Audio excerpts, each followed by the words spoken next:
Chapter 235. It all started with the Blood Cloud Beast's soul stone from a few months ago. After Crown Prince Yi Balian obtained the Blood Cloud Beast's soul stone, he kept it carefully. He spent the next 2 months trying to become a master sorcerer. Finally, he reached the bottleneck of the master sorcerer level a few days ago. Yi Balian couldn't wait to find the soul stone as he prepared to advance to the time rank. He was going to use it for fusion. The Blood Cloud Beast was extremely rare on the mainland. It was comparable to a level 7 or 8 magic beast. Yi Balian had heard people say that once the soul stone of the Blood Cloud Beast was fused into the magic scepter, it would definitely have a mysterious effect. Moreover, the Blood Cloud Beast's soul stone might also contain the long-lost 8 Desolation spell. Fusing with the soul stone immediately after the breakthrough was undoubtedly the best result. This time, the Blood Cloud Beast's soul stone came at the right time. When he thought of how he asked Yi Biming to hand over the soul stone in front of everyone from Wuxia Everlasting House, Yi Balian felt a sense of pride. Yi Biming, so what if you're brave and warlike? Father thinks that you're an ominous person. You'll be like that damned mother of yours. Once you've lost your value you can go to hell. Yi Balian was 1 year older than Yi Biming. He had seen Yi Biming's mother before. She was also the most beautiful woman in Zhou State, Empress Li. He still remembered that the first time he saw Empress Li was in the palace.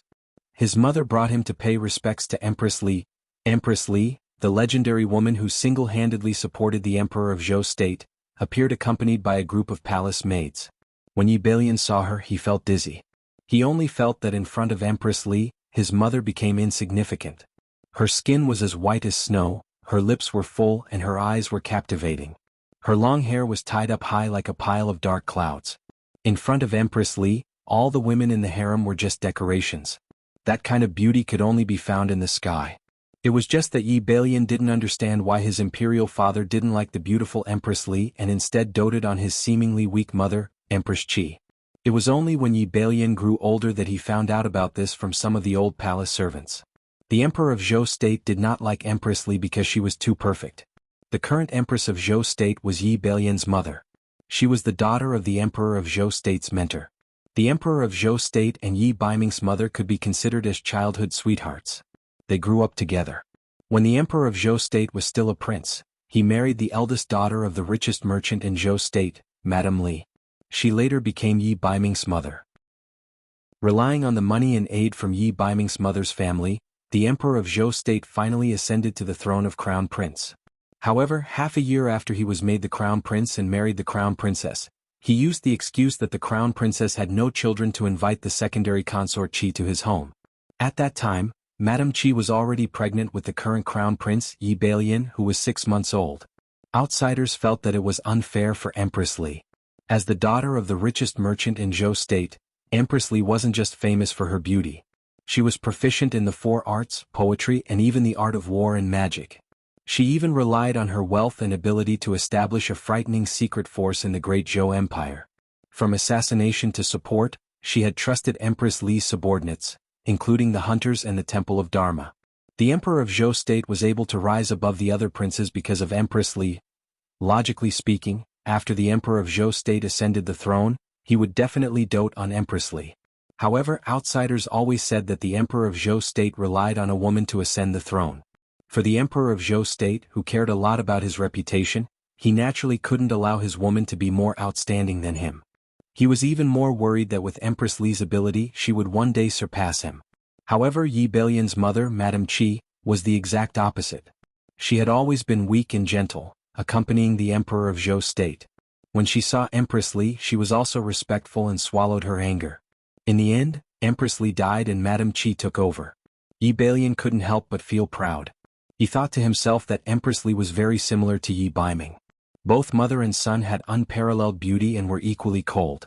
They always kept a distance from others.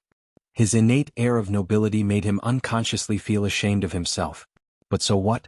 Victory still belonged to him and his mother in the end. Looking at the soul stone in his hand, Yi Balian laughed heartily. Yi Balian didn't expect that he would make such a huge mistake because of this soul stone this time. Yi Balian's ability was far from enough to fuse with that soul stone. Hence, he even hired 2 assistant sorcerers from the Crown Prince's residence to protect him. After all, he had already fused with magic soul stones several times. There shouldn't be too much of a problem. The violent Earth Bear soul stone, which was filled with vitality and magic elements, kept spinning in the magic array. Yi Balian kept absorbing the magic power in the magic array. Just as he was at the last step of the fusion and the soul stone was about to be embedded in the magic scepter. In the middle of the soul stone, there was a trace of dark magical element that could not be seen clearly. It quietly entered Yi Balian's body through his magic scepter. There was a sudden sharp pain in his blood vessels. Yi Balian let out a blood-curdling scream and spat out a mouthful of blood. The violent Earth Bear's soul stone instantly cracked open. After the soul stone cracked, the magic elements hidden inside shot out like arrows. The magic elements collided with Yi Balian's magic scepter, causing it to shatter. When the two sorcerers who were protecting him saw this, they were shocked. They immediately cast spells to block the magic elements that were shooting everywhere like bullets. Soul stone. My soul stone. Yi Balian roared furiously. He couldn't take it lying down as he watched the blood cloud beast's soul stone crack before his eyes. The magic elements in his body were in a mess. At the last moment he actually failed to fuse with the soul stone. What he didn't know was that the reason for his failure at the last moment was the almost negligible dark magic element in the soul stone. Yi Balian was so angry that he choked on a mouthful of blood. His eyes rolled back and he fainted. Before he fainted, he only had time to instruct his servants to summon Chen Lian immediately. When Chen Lian arrived, the Crown Prince was already unconscious.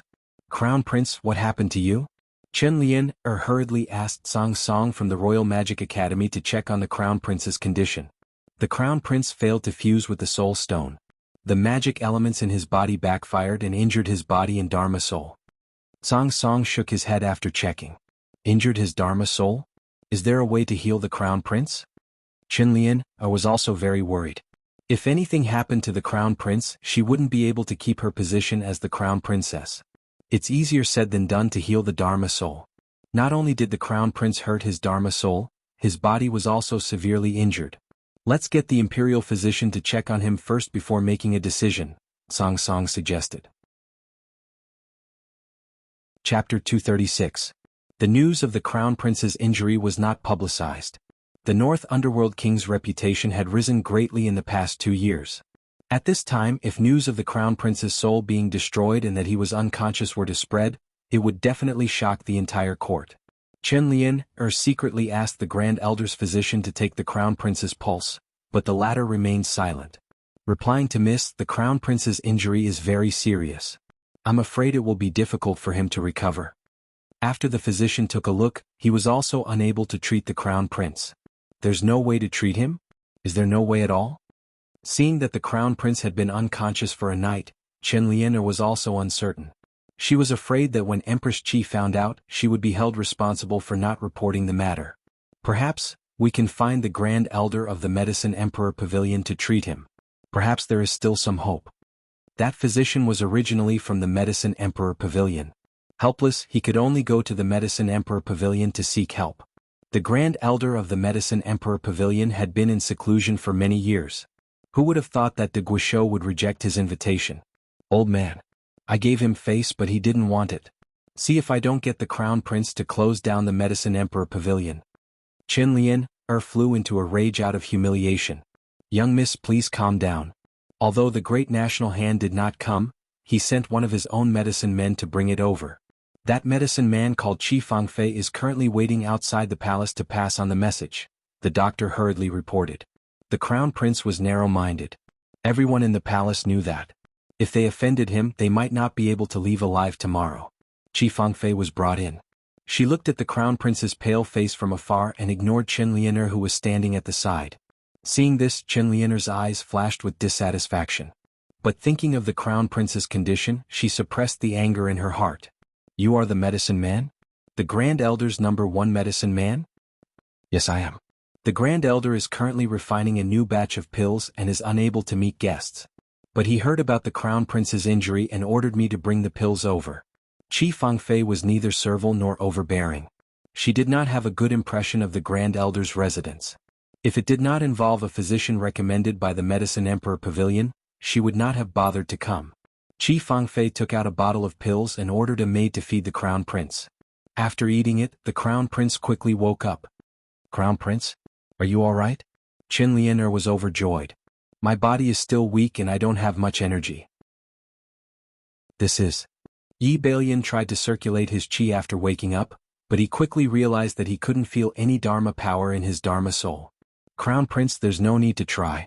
Your body hasn't recovered yet. It's just that I've used the Great Nation Hand to refine a pill to temporarily protect your heart. There's only one way to treat the Crown Prince's injuries, and that's to find the sacred herb, six-leaf sage herb. Even in front of the Empress and the Crown Prince, Qi Fengfei neither bowed nor paid her respects. After she brought the message, she was too lazy to explain and went back to the Great National Hand to report. Six-leaf sage? The Crown Prince and Qin Lianer, who didn't know much about medicine, immediately asked the doctors in the Fu. After asking, they learned that the six-leaf purple ginseng was an extremely valuable sacred medicine herb. Saint-grade medicinal herbs were not ordinary medicinal herbs. They could only be found by chance and were rarely seen in 100 years. Especially the six-leaf sage ginseng, its rarity was one of the best among the saint-grade herbs. Sage ginseng only had a single purple leaf every 100 years. To grow 6 leaves, it would take a total of 600 years. Zhou State didn't have a medicinal herb like the six-leaf sage herb. Legend had it that in later Qin, this sacred herb had once appeared. Later Qin? Why did it have to be later Qin? If it was any other country, they could secretly send envoys to other countries to borrow the herb. But it just had to be later Qin. The relationship between Zhou State and later Qin was very complicated. The two countries' borders were connected to the north and south, and they were both countries that ruled by martial arts. A few years ago they had been constantly fighting. Later, under the agreement of the martial saint experts of the two countries, they signed a ceasefire agreement. On the surface there hadn't been any real conflicts, but in reality, there had been small skirmishes at the border. No matter what, this Crown Prince's soul cannot be destroyed. No matter what method we use, we must find the six-leaf sage herb. The Crown Prince had obtained a bottle of medicinal pills from the Great National Hand of the Medicine Emperor's pavilion that could temporarily stop his injuries. Then let's report this to the Emperor and ask him to send an army to later Qin to ask for the six-leaf sage herb, Qin Lianer suggested. No, we can't let Zhou State do it, and we can't let Father know about this. When I asked for the soul stone, I patted my chest and promised that this time, my cultivation would definitely break through to become a master sorcerer. Now, not only did I fail to advance, I almost became a cripple. Yi Balian couldn't hold back his anger. Then what should we do? If we don't use an army, how are we going to travel such a long distance to later Qin? Crossing the country's borders requires a pass. Qin Lianer was also a little angry, complaining that the Crown Prince was being unreasonable. The pass isn't only available to the army. The hunters that roam around the country all year round, especially the hunting squad, also have a pass. Immediately go to the Hunters Guild in Yujing and issue a normal mission to find medicinal herbs. Find a hunting squad of about 20 people, and we will set off for later Qin today. This time Yi Balian made his decision very quickly. After hearing this, Qin Lianer thought about it. It seemed that the Crown Prince's words were feasible. Since the Medicine Emperor Pavilion's disciple said so, then the six-leaf purple ginseng would definitely be able to cure the Crown Prince's injury. Qin Lianer reported this matter to Qin Gu. Qin Gu used some methods and finally found out that the six-leaf purple ginseng had appeared in the Luoxia wetlands. In order to hide it from others, they secretly entered later Qin. In the end, the Crown Prince decided to let Qin Lianer go to the Hunters Guild and find a hunting squad to escort them to later Qin. The hunting squad couldn't be too weak, but it also couldn't be a well-known hunting squad in the country. Qin Lianer went to the Hunters Guild and asked around. She found that there were almost no hunting squads that fit the above criteria. Coincidentally, Zhou Quan and a few others passed by at this time. Seeing such a young and beautiful girl like Qin Lianer distressed, Zhou Quan recklessly went up to strike a conversation with her. Qin Lianer saw that their cultivation wasn't bad. After asking around, she found out that they were a hunting squad that had just been established. Qin Lianer took the opportunity to hire this hunting squad. Only then did Yun Xing know the whole story of the matter. Young Master Yun, did we get into big trouble? Zhou Quan finally understood. They had actually accepted a mission from the Crown Prince of Zhou State. Although they had never met the Crown Prince of Zhou State, they had all heard that the Crown Prince of Zhou State wasn't someone who was easy to get along with. Not only did we get into big trouble, we got into big trouble. We've already accepted this mission. You guys go pick 20 brothers first. I'll go to the dojo to arrange the matters at hand. We'll set off on the next day, Yun Xing said gloomily. Hey, I say, godly Dr. Yun, why are you still picking people? Aren't there 2 already standing here? Cheng Bai's pretty face immediately came up. Asterisk, thank you. Ching Shang and Delancey's tips.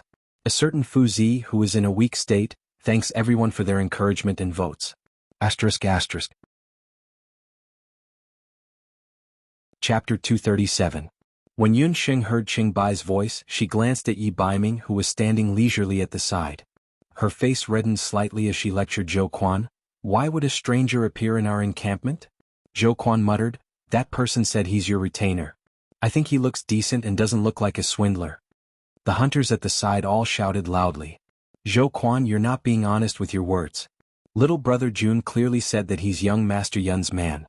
He said that he's worried that young Master Yun would encounter danger while on a mission, so he wants to go with everyone. The people in the military camp were all men.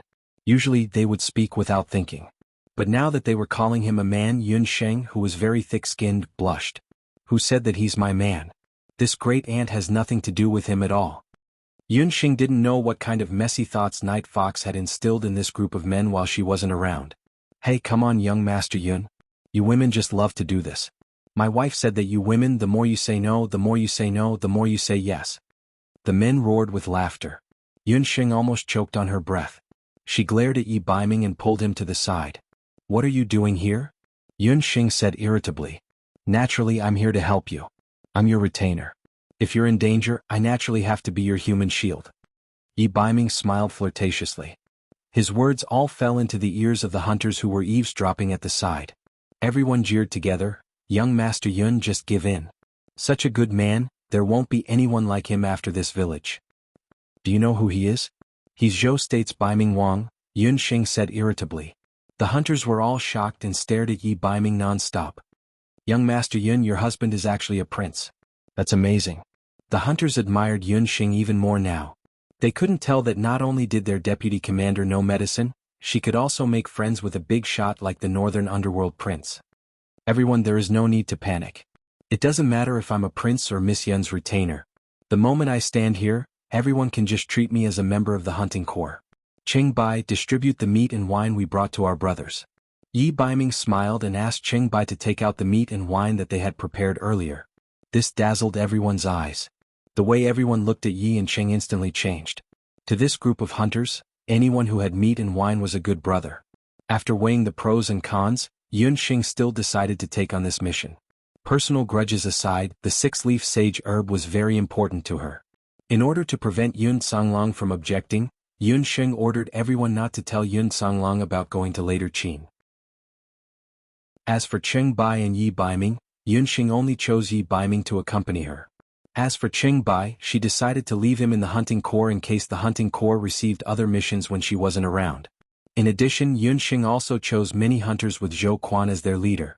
Considering that the places where sage herbs had appeared in Luoxia City were mostly wetlands and swamps, this kind of terrain had a lot of miasma.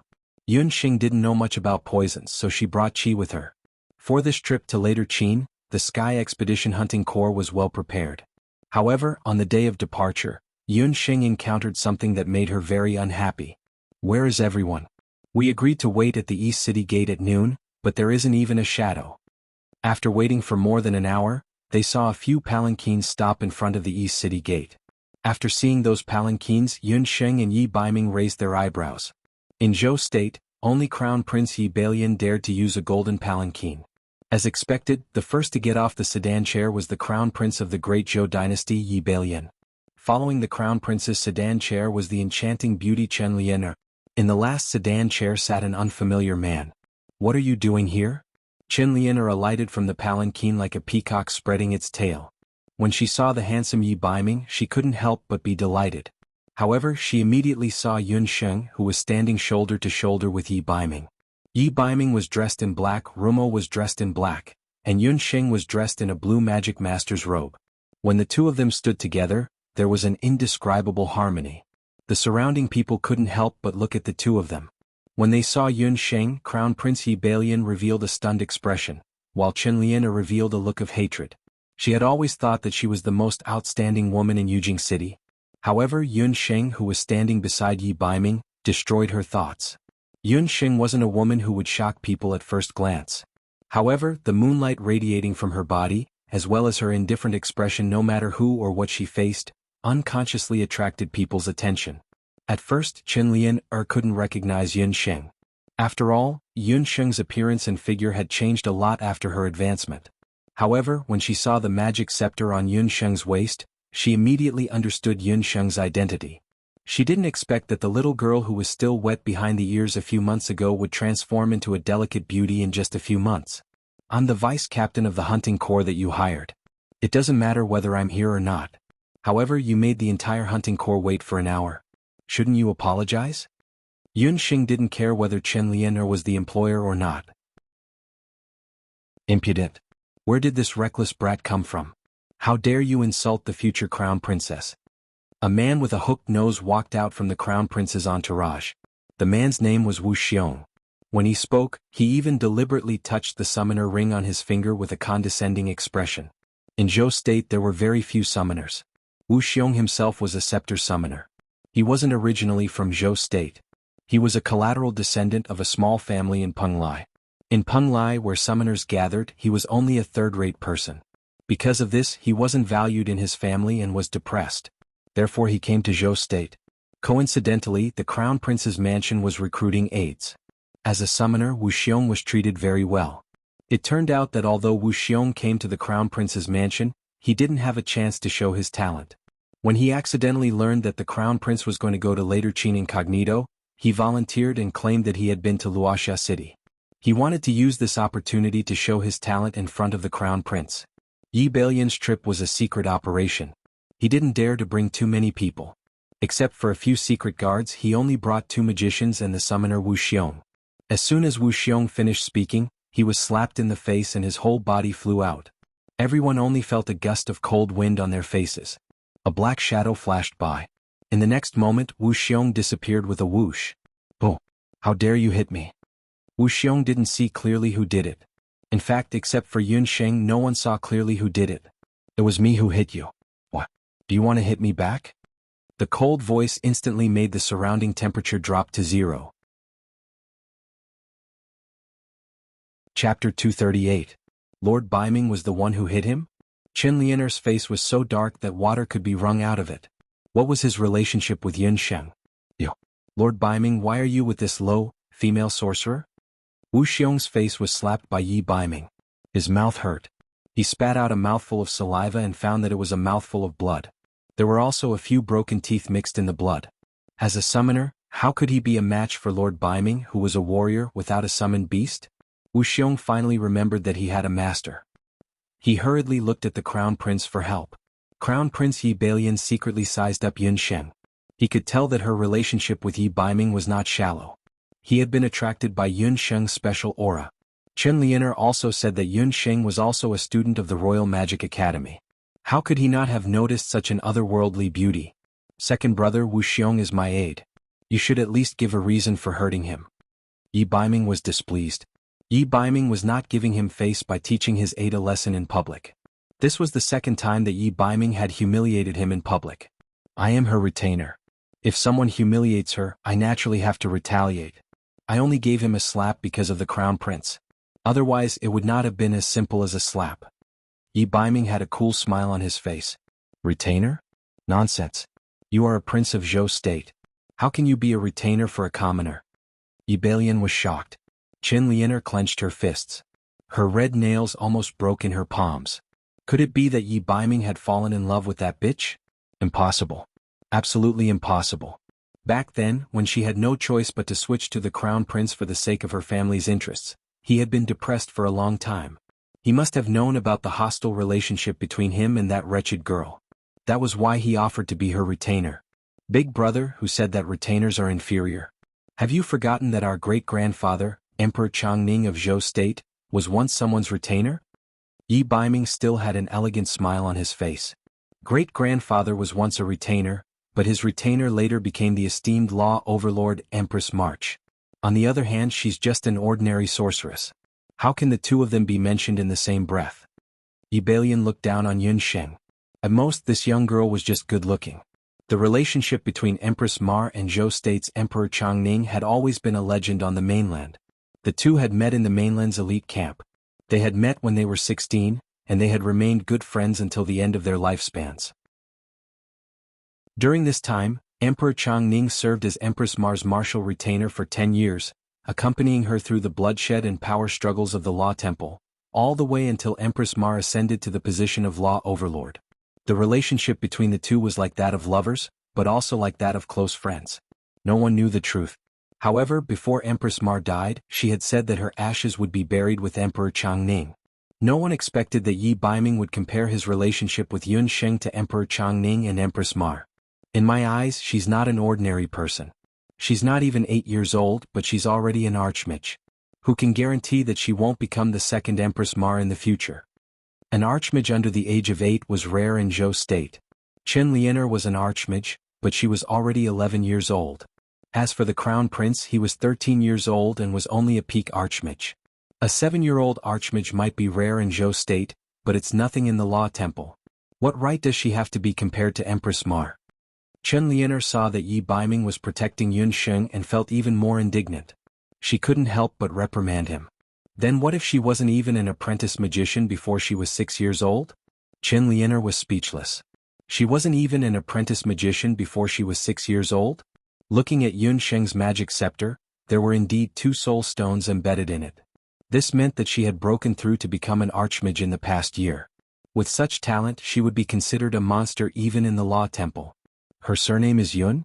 Could she be the daughter of sky magician Yun Sanglang? Wu Xiong muttered. In the Great Zhou dynasty, to have such talent and coincidentally have the surname Yun, and looking at her age, Yun Sheng's identity was self-evident. Seeing that everyone's eyes were focused on her, Yun Sheng couldn't help but feel a headache coming on. However, thinking about it carefully, it didn't feel bad to have someone protecting her like this. Perhaps having a retainer would be pretty good too. But thinking about Yi Baiming's identity, Yun Sheng immediately suppressed this thought. Now that they knew Yun Sheng's identity, the Crown Prince's group was more courteous to her. After setting off, apart from the Crown Prince's own horse carriage, the hunting corps also gave Yun Sheng a ride in the carriage to take care of Yun Sheng. This made Wu Xiong very unhappy. She was just an archmage. What was there to be proud of? He originally thought that since he had come to the Great Zhou Empire, based on the principle that rare things were precious, he would definitely be able to become the focus of this trip to the later Qin Empire. Who would have thought that Yun Sheng would appear out of nowhere? And that damned North Nether King. He was just a dethroned crown prince, but he dared to humiliate him in public. The more Wu Xiong thought about it, the angrier he became. At this moment, the carriage suddenly stopped. Chen Lianer, who was full of smiles, put away a pot of fruit and lifted the curtain. Lord Wu, you must have worked hard. These are the fruits that the crown prince gave Lianer. I have already chilled them with ice. They are very delicious. If Lord Wu doesn't mind, why don't you eat some? Chen Lianer winked at Wu Xiong. She was already beautiful. With the fruits in her hands were as white as jade. Wu Xiong's heart itched. If he didn't know that Chen Lianer was the crown princess, he really wanted to pull her into his arms and pamper her for a while. Crown princess is too polite. Wu Xiong doesn't deserve it. Wu Xiong hurriedly took the fruits from Chen Lianer's hands. The comfort in his heart was like drinking a big mouthful of honey water. I really feel bad for Lord Wu. That little girl was famous for being domineering when she was in the Imperial Magic Academy. She actually dared to order the North Nether King to humiliate Lord Wu in public. Chen Lianer sighed, looking as if she felt bad for Wu Xiong. Hearing this, Wu Xiong felt even more depressed. He didn't want to lose face in front of Chen Lianer. I didn't bicker with that little girl because I was giving face to the North Nether King. If she really angers me, I only need to summon a magical beast to kill her. Wu Xiong wanted to show off his summoning skills. I'm afraid it's not good to kill her. But it's fine to teach her a small lesson. I just need to scare her. A trace of viciousness flashed through Chen Lianer's eyes. Crown Princess is right. It's just dealing with a lowly girl. There's no need for me to do it personally. If Crown Princess doesn't like that female sorcerer, I can give you a medicine. As Wu Xiong spoke, he took out a bottle of medicine. This medicine was specially used to attract magical beasts. As long as it was sprinkled on a person's clothes or skin, they would become a piece of fatty meat that the magical beasts would drool over once they reached an area where magical beasts gathered. Wu Xiong maliciously gave Chen Lianer the bottle of medicine. Chen Lianer immediately thanked Wu Xiong. In her heart, she was secretly plotting how to scheme against Yun Sheng. Yun Sheng, don't blame me for being ruthless. If you want to blame someone, you can only blame yourself for provoking the man that I like. Chapter 239. Chen Lianer wholeheartedly schemed against Yun Sheng, but what happened in the next few days made Chen Lianer grit her teeth. Yi Baiming's retainer was truly a retainer. He really did not leave her side for 12 hours a day. Even if Chen Lianer wanted to do something, she did not have the opportunity to do so. However, not everyone liked this kind of treatment. At least Yun Sheng was very repulsed. Why are you sharing a carriage with me? Don't all men ride alone? Yun Sheng was annoyed. She looked at a certain man who was sitting in the carriage and leisurely flipping through a book. The Heaven Extermination Hunting Corps trip this time had many carriages and few horses. Apart from a few women, the Crown Prince, Wuxia, and the others, most of the people rode horses. Even Qi, who Yun Sheng had pulled along, was no exception. However, when Yun Sheng squeezed into the carriage allocated to her, she discovered that Yi Baiming was already sitting in the carriage. Yi Baiming was fully prepared for this trip. There was a table, tea, fruits, snacks, and some books in the carriage. At this moment, Yi Baiming was leisurely reading a book. The carriage was considered spacious, but with a man who was no less than 1.8 meters tall, it immediately became much cramped. Yun Sheng was sitting far away, but she could smell the rosin and mint fragrance coming from Yi Baiming's body. With Yi Baiming around, it was like carrying a portable incense burner with her. I am your retainer. A retainer is a personal bodyguard. That's why I can be at your beck and call, Yi Baiming said with a matter-of-fact expression. Personal bodyguard? Do you mean that you have to follow me wherever I eat or drink? Yun Sheng's face darkened. She did not think that anything would happen to her in a group of dozens of people. Besides, that stupid Crown Prince of Zhou State was also in the team. If something really happened, it would be him. If you need it, this prince will spare no effort to protect you. Yi Baiming glanced at Yun Sheng as the corners of his mouth curled up in a malicious smile. At this moment, the carriage jolted. Yun Sheng wasn't paying attention, so her body tilted and she bumped into Yi Baiming's arms. Yun Sheng's heart skipped a beat when she felt the warmth of his body. Yun Sheng had the urge to vomit blood. This fox was born to be her nemesis. Don't misunderstand. I have never really agreed to let you be my retainer. The reason why I asked you to come with me is because of the dual cultivation you mentioned earlier. I want to see if the effects of magic will be doubled if we cultivate together. Yun Sheng sat down and began to meditate. Under Yun Sheng's sleeping state, the redness on her face quickly faded and a pure light similar to moonlight appeared on her body. Yi Baiming chanted and quickly formed an independent magic barrier around the carriage. This way, even if the two of them did anything in the carriage, the outside world would not be able to hear it. After preparing everything, Yi Baiming also sat cross-legged and began to meditate. This carriage seemed to form an independent space. The light emitted by Yun Sheng and Yi Baiming's magic souls enveloped each other. The two of them felt that the magic elements in their bodies were unprecedentedly abundant. This was especially so for Yun Sheng. Although she did not know what level Yi Baiming's magic realm had reached, just by relying on the senses of her Dharma soul, Yun Sheng could feel that there was a scorching heat around him that was like the sun. If her magic soul was the moon, then Yi Baiming's magic soul was the sun. Under the effect of his magic soul, Yun Sheng's magic soul was slowly filling up. Yi Baiming also felt very subtle. Originally, he said that he wanted to cultivate both magic and magic in order to find an opportunity to be more intimate with Yun Sheng. Who would have thought that after meditating together today, he would also discover something special? In the past year he had been killing blood cloud beasts everywhere. Firstly, it was to improve his cultivation and fuse with the beast's blood. However, because he was in too much of a hurry, there was a large amount of hostility and dark magic elements left in his body. Although these hostility and dark magic elements were suppressed by Yi Baiming's fighting aura, they would still flare up from time to time. Combat Strength had once said that if he couldn't find a way to channel them, it was very likely that he would one day explode like Shengguan Ta. But today, after meditating together with Yun Sheng, he felt that the dark magic elements and hostility in his body were gradually calming down. It was as if he was bathing under the moonlight, and his mood was at ease. This feeling would only appear when he was with Yun Sheng. The two of them influenced each other until half a day later, the convoy stopped in the wilderness. Your Highness, Lord Baiming, we set off a little late today and can't reach the next town in time.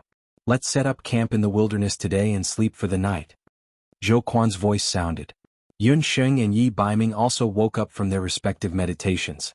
Zhou Quan looked at the sky and saw that it would be dark soon. It was difficult to travel at night.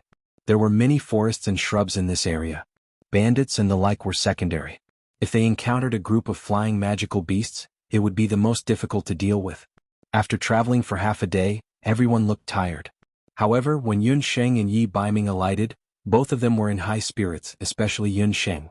Her face was flushed, and her skin looked as if it was covered by a layer of moonlight, sparkling and translucent. However, Yun Sheng and Yi Baiming were at odds with each other when it came to the allocation of tents.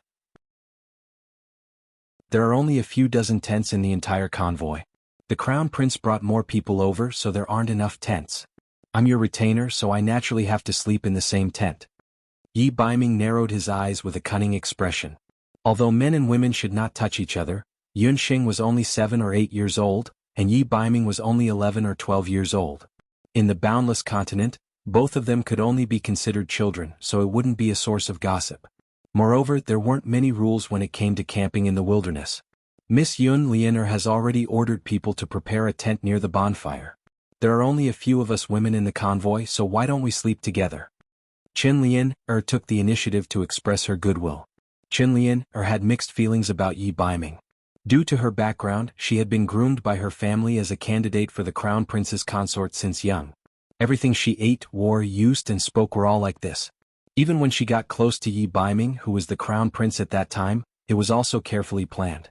The unexpected appearance of Yi Baiming being crippled forced her to slightly change the trajectory of her life. Relying on her looks and family background, she quickly gained Yi Bailian's favor. She would still be the Crown Prince's consort of Zhou State. If she hadn't seen Yi Baiming the last time, her feelings probably wouldn't have changed much. However, Yi Baiming appeared again. Not only did he appear again, but he also changed his image from before.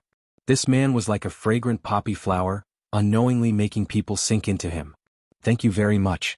You can sleep in the same tent as me. Yun Sheng had never felt that Qin Lianer was so pleasing to the eye as she was today. Qin Lianer politely led Yun Sheng outside the tent and pointed to a mattress that had already been laid out on the ground. Yun Sheng didn't stand on ceremony. After the sun set and everyone had a simple meal, Yun Sheng closed her eyes and rested.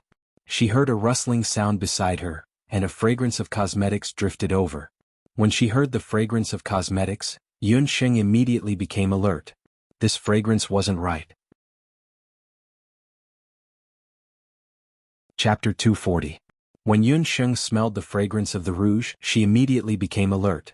This was not an ordinary rouge fragrance, but a kind of knockout powder with a knockout effect. As expected, this Qin Lianer was up to no good. Not long after the knockout powder drifted over, Qin Lianer probed, "Miss Yun, you seem to be very close to Duke Baiming? How did you two meet?" Yun Sheng snorted vaguely. "Lord Baiming, the Crown Prince, and I were childhood sweethearts. He was very good to me back then," Qin Lianer rambled on. It was nothing more than what had happened in the Great Zhou Palace when they were young. Qin Lianer only stopped when she heard a series of even breathing from Yun Sheng's side. "Miss, she's asleep," Qin Lianer's maidservant asked. "It can't be wrong. If there's no antidote, a normal person only needs to smell a little of this knockout powder to faint. Lowly woman, how dare she try to steal my man?" Qin Lianer glared fiercely at Yun Sheng, the gentleness from the day long gone. The master and maidservant took advantage of the time when Yun Sheng was asleep to rummage through Yun Sheng's clothes. "Miss, the powder that Master Wu said can attract magical beasts. As long as we sprinkle it on this woman, she definitely won't be able to escape tomorrow." There was the sound of clothes rustling. Yawn. Qin Lianer felt a gust of cold wind and couldn't help but sneeze. "Put down the tent flap properly. Where did the cold wind come from?" Qin Lianer was puzzled. The maidservant was also confused. She had checked all the doors and windows of the tent. Where did the cold wind come from? The two of them looked in the direction of Yun Sheng. She was still lying down. The two of them didn't notice that the magic scepter under Yun Sheng's body had strangely lit up when the cold wind blew. At dawn, Yun Sheng stretched herself comfortably. "I slept so well last night. I didn't even know when you came in." Qin Lianer smiled guiltily. She watched as Yun Sheng changed into the clothes on the side, and a sinister smile flashed across her eyes.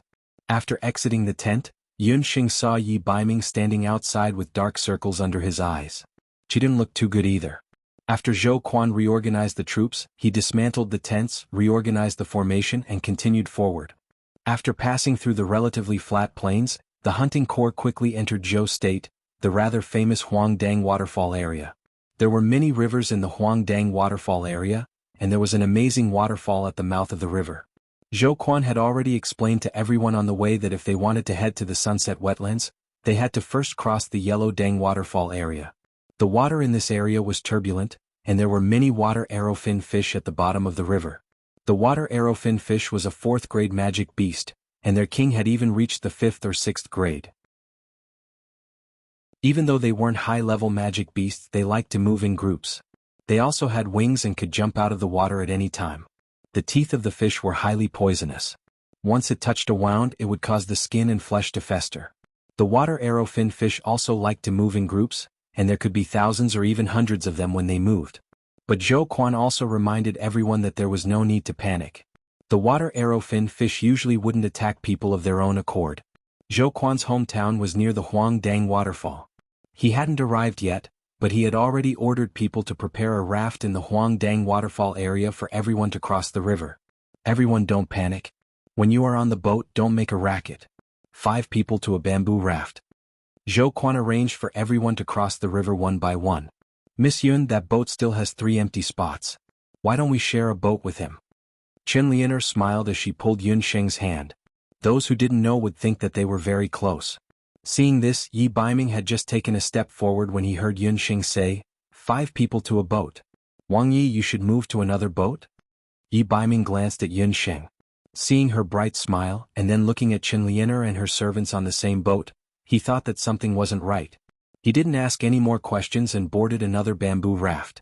But from the corner of his eye, he kept looking at the bamboo raft that Yun Sheng was on. The boat entered the center of the river. Due to the rapid current, the bamboo raft kept spinning in place. Even though this area wasn't very scenic, there were many mountains on both sides of the river. It was a good place to enjoy the scenery. A gentle river breeze blew. Everyone was attracted by the spectacular scenery of the river. Ever since Chen Lianer boarded the bamboo raft, she had been calculating how to start her plan for today. She paid attention to the bamboo rafts around her. Yi Baiming and the others were clearly attracted by the scenery of the river. No one paid attention to her bamboo raft. The people on the bamboo raft were all her trusted aides. Looking at Yun Sheng, she also had an intoxicated expression on her face as she admired the riverside scenery. I'll let you be at ease for a while longer. Later you'll lose your life to the beast. Miss Yun, look at the center of the river. There seems to be something there. Chen Lianer suddenly spoke and pointed at a whirlpool in the center of the river. What? Why can't I see it clearly? Yun Sheng followed Chen Lianer's finger and looked. Chen Lianer gave her maid a look, and the maid immediately understood. She raised her hand and pushed Yun Sheng's back with all her might.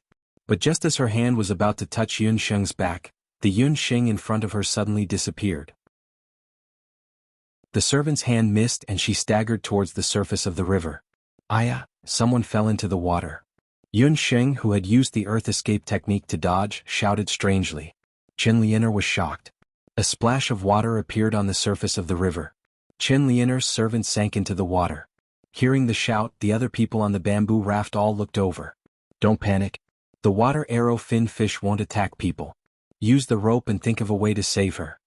Zhou Quan furrowed his brows and secretly blamed Chen Lianer for not keeping a good eye on her servants. But not long after Zhou Quan spoke, circular ripples appeared on the surface of the river. Not good. It's the water arrow fin fish. Zhou Quan recognized the backs of the fish. Hundreds of water arrow fin fish suddenly appeared on the surface of the river where there was no school of fish. Each fish was half a meter long, and they tore the servant to shreds in an instant. On the surface of the river there were only bloody bubbles left. Chen Lianer had never seen such a scene. She was so scared that her face turned pale.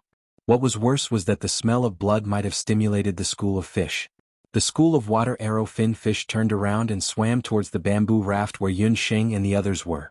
How can this be? Don't come over. Chen Lianer was so scared that her face turned pale.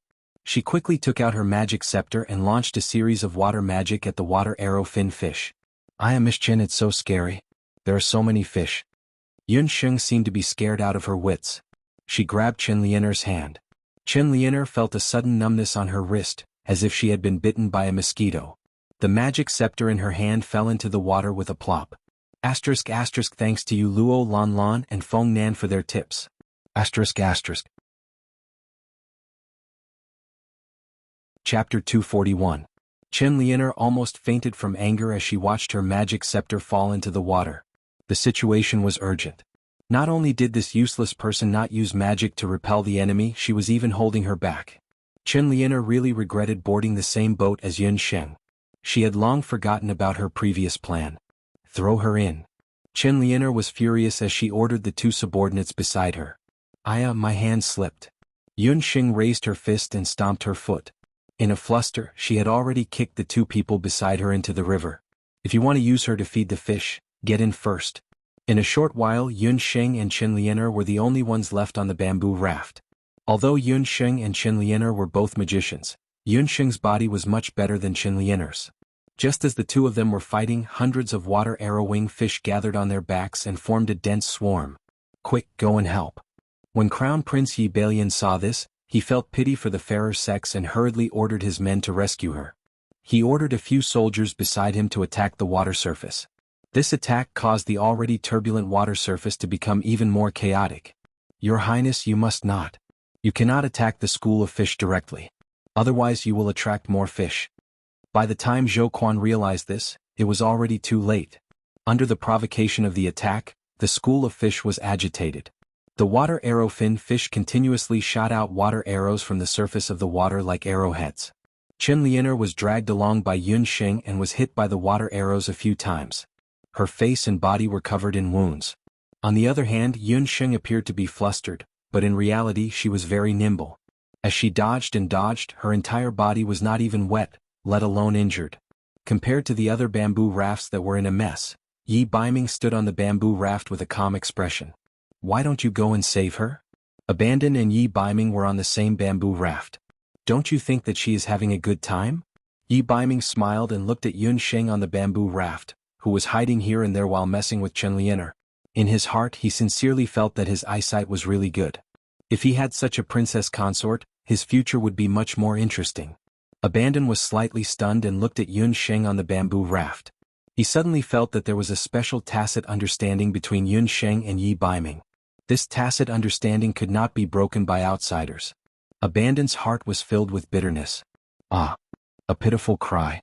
Having lost her magic scepter, Chen Lianer's magic incantation was much slower. Her face had been pierced by a water arrow-fin fish. She felt a heart-wrenching pain. She could feel a wound on her face as it rotted away. Water arrow-wing fish's venom. Chen Lianer was in despair. Her face was stained with poison. Save me. Someone save me. Chen Lianer was on the verge of breaking down. Chen Lianer, you won't die if you don't ask for it. Next time if you dare to do anything to me, it won't just be your face that'll be ruined. Chen Lianer felt a chilly wind blow behind her ear. She suddenly realized what was going on. Yun Sheng had already discovered her actions last night. The next moment she felt a strong force pushing her away. Yun Sheng cast a wind magic behind her back and the two of them fell into the water at the same time. Snow and ice fall, 10,000 miles of ice seal. At this critical moment, an ice magic master in the Crown Prince's team chanted. Many snowflakes suddenly fell from the sky. When the hexagonal snowflakes touched the water, the originally turbulent water surface instantly froze. The schools of fish were all sealed under the water. After some effort, Yun Sheng and Chen Lianer were also rescued. After experiencing life and death, not only did she lose her magic scepter, but she also almost died under the fish's mouths. Chen Lianer started bawling as soon as she was rescued. She was originally a proud daughter of the heavens. In her family, everyone cared for her and she was also pursued by admirers. She had never been like today. However, her face was disfigured and her body was covered in bruises from the cold. She didn't look like her usual beauty at all. Seeing this, the Crown Prince frowned. It's her. It's all her doing. She knocked my magic scepter out of my hand and pushed me off the bamboo raft. Chen Lianer cried for a while. Seeing that no one was paying attention to her, she looked at the culprit, Yun Sheng. She was still wearing Yi Baiming's coat. Miss Chen, how can you say that? You both fell into the water at the same time. Moreover, I saw Miss Yun trying to swim over to save you after you fell into the water. Do you have any evidence? Yi Baiming pretended to have a headache and asked Chen Lianer for evidence. Hearing this, Chen Lianer became even sadder. Evidence? Where would she get evidence? Everyone on the bamboo raft was dead. Could it be that she could catch a few water arrow-winged fish and interrogate them? Chen Lianer was very depressed. She realized that she had underestimated Yun Sheng. After this farce, Chen Lianer was still very unhappy with the Crown Prince because of her face. She kept insisting that there shouldn't be any scars on her face. She also asked the crown prince to give her a pill after he found the 6-leaf purple ginseng and refined it into a pill. The crown prince was so upset that he could only agree in the end. Chen Lianer could only wear a gauze hat and follow the group to the border of Later Qin. 3 days later, the group finally arrived at the border between Later Qin and Zhou State, Wuxia City. 5 kilometers outside of Wuxia City was the place where the 6-leaf purple ginseng was rumored to have been found, Wuxia Swamp. Wuxia City, even 100 years ago, was only a small, unknown city. It wasn't famous among the border cities of Zhou State. However, more than 90 years ago, an old hunter accidentally found a sacred herb, the 6-leaf purple ginseng, in the wetlands outside of Wuxia City. In the end, the Saint-grade sage herb was sold for a sky-high price of 10,000 imperial purple gold coins. Since then, Wuxia City's name was like a storm that swept across the entire continent. The hunters and merchants of various countries who were hoping to make a fortune all flocked to Wuxia City, hoping to be lucky enough to find the sacred herb. It was also because of this trend that Wuxia City prospered. It was originally a small city, but it quickly grew into a medium-sized city between Zhou State and Later Qin. Every year, no less than 100,000 people went in and out of Wuxia City. This place unintentionally became the busiest commercial area between Later Qin and Zhou State. All the famous merchants of the boundless continent would appear here. However, other than that old hunter, no one else found the purple ginseng outside of Wuxia City. It wasn't until half a month ago that there was a rumor that a 7-leaf purple ginseng was found near Wuxia City that Wuxia City once again became the focus of the world's attention. Yun Xing and the others came this time for the 7-leaf purple ginseng. Chapter 242. The herbs in the boundless continent ranged from common grade to rare grade to sacred grade. The first 2 could be obtained through wild harvesting and artificial planting. But if the herbs reached sacred grade, it would be different. They grew in remote environments and were difficult to cultivate by artificial means. Once sacred grade herbs matured, they would emit a fragrance. This fragrance would attract high-level and even domain-level magical beasts. The discovery of 7-leaf sage ginseng in the Wuxia wetland was a great news. Naturally, the lord of Wuxia City was unwilling to divulge it. But because of the fragrance emitted by the sage ginseng before and after it matured, it attracted a large number of magical beasts. There were so many magical beasts. According to the city guards who went to keep a lookout, there was a group of magical beasts flying in the sky. They were so dark that they covered the sky. There was a group of magical beasts swimming in the nearby waters. They were so densely packed that even a ship could not sail in. Not to mention those magical beasts that lived in the vicinity. With a rough count, there were as many as 1,000 magical beasts that were level 3 and above. This number of magical beasts was comparable to the scale of the previous magical beast tide. Wuxia City was just a medium-sized city. Naturally, it was impossible to exterminate so many magical beasts in one go. If the Later Qin army was deployed, not to mention the heavy losses, the army would have to crawl a long distance. By the time they rushed over, the 7-leaf sage ginseng would have matured and fallen into the magical beasts' mouths. Fortunately, after the lord of Wuxia City pondered for a night, he released a hunting mission to hunt magical beasts the next day. There were a number of magical beasts outside the city. Hunters from all over were welcome to kill them. Every time they killed a magical beast, they could go to the residence to receive a certain amount of gold coins. But after the hunters entered and exited the Wuxia wetland, they discovered that the magical beasts in the area were too dense. Then there were rumors that the 7-leaf sage ginseng was unearthed there, which attracted so many magical beasts. So when Yun Sheng and the rest arrived at Wuxia City, the city was already filled with hunters and adventurers. After Zhou Quan submitted the clearance pass, he was allowed to enter the city after a round of inspection.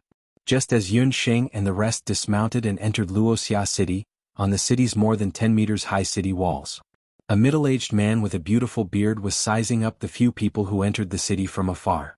This person was the city lord of Sunset City, Yi Qingqing. He was about 40 years old. Although he was the city lord of a city, he looked very amiable. His eyes were like torches. He noticed the crown prince of Zhou State at first glance, but then his gaze stopped on Yi Baiming. In the past year or so, the news of Dark North King killing Blood Cloud Beast had spread to other countries. Even his appearance was drawn in all kinds of pictures and transmitted to the political leaders and city lords of various countries. At first glance, Yi Qingqing couldn't help but praise him in his heart. It was said that the crown prince of Zhou State was an idiot. The former crown prince Yi Baiming was a famous figure. Today he saw that the rumors were true. The emperor of Zhou state actually gave up on such an heir and appointed the boastful Yi Bailian as the crown prince. With such a move, Zhou state was not far from being destroyed. The news from Zhou state was accurate. The crown prince of Zhou state was indeed lured to later Qin by the rumor of sage herb. It seemed like he had to inform the crown prince. It was time to carry out the plan, city lord Yi thought to himself. Below the city. Crown prince, don't worry. I've already prepared a place to stay. Everyone can rest for the night. Tomorrow morning we'll go to the city to ask around. Zhou Quan finally arrived at Luoxia city smoothly after rushing all the way. He was also relieved. He suggested that after everyone settled down, they could have a good meal together. Before Yun Xing set off, she handed over the matters of the hunting squad to Zhou Quan.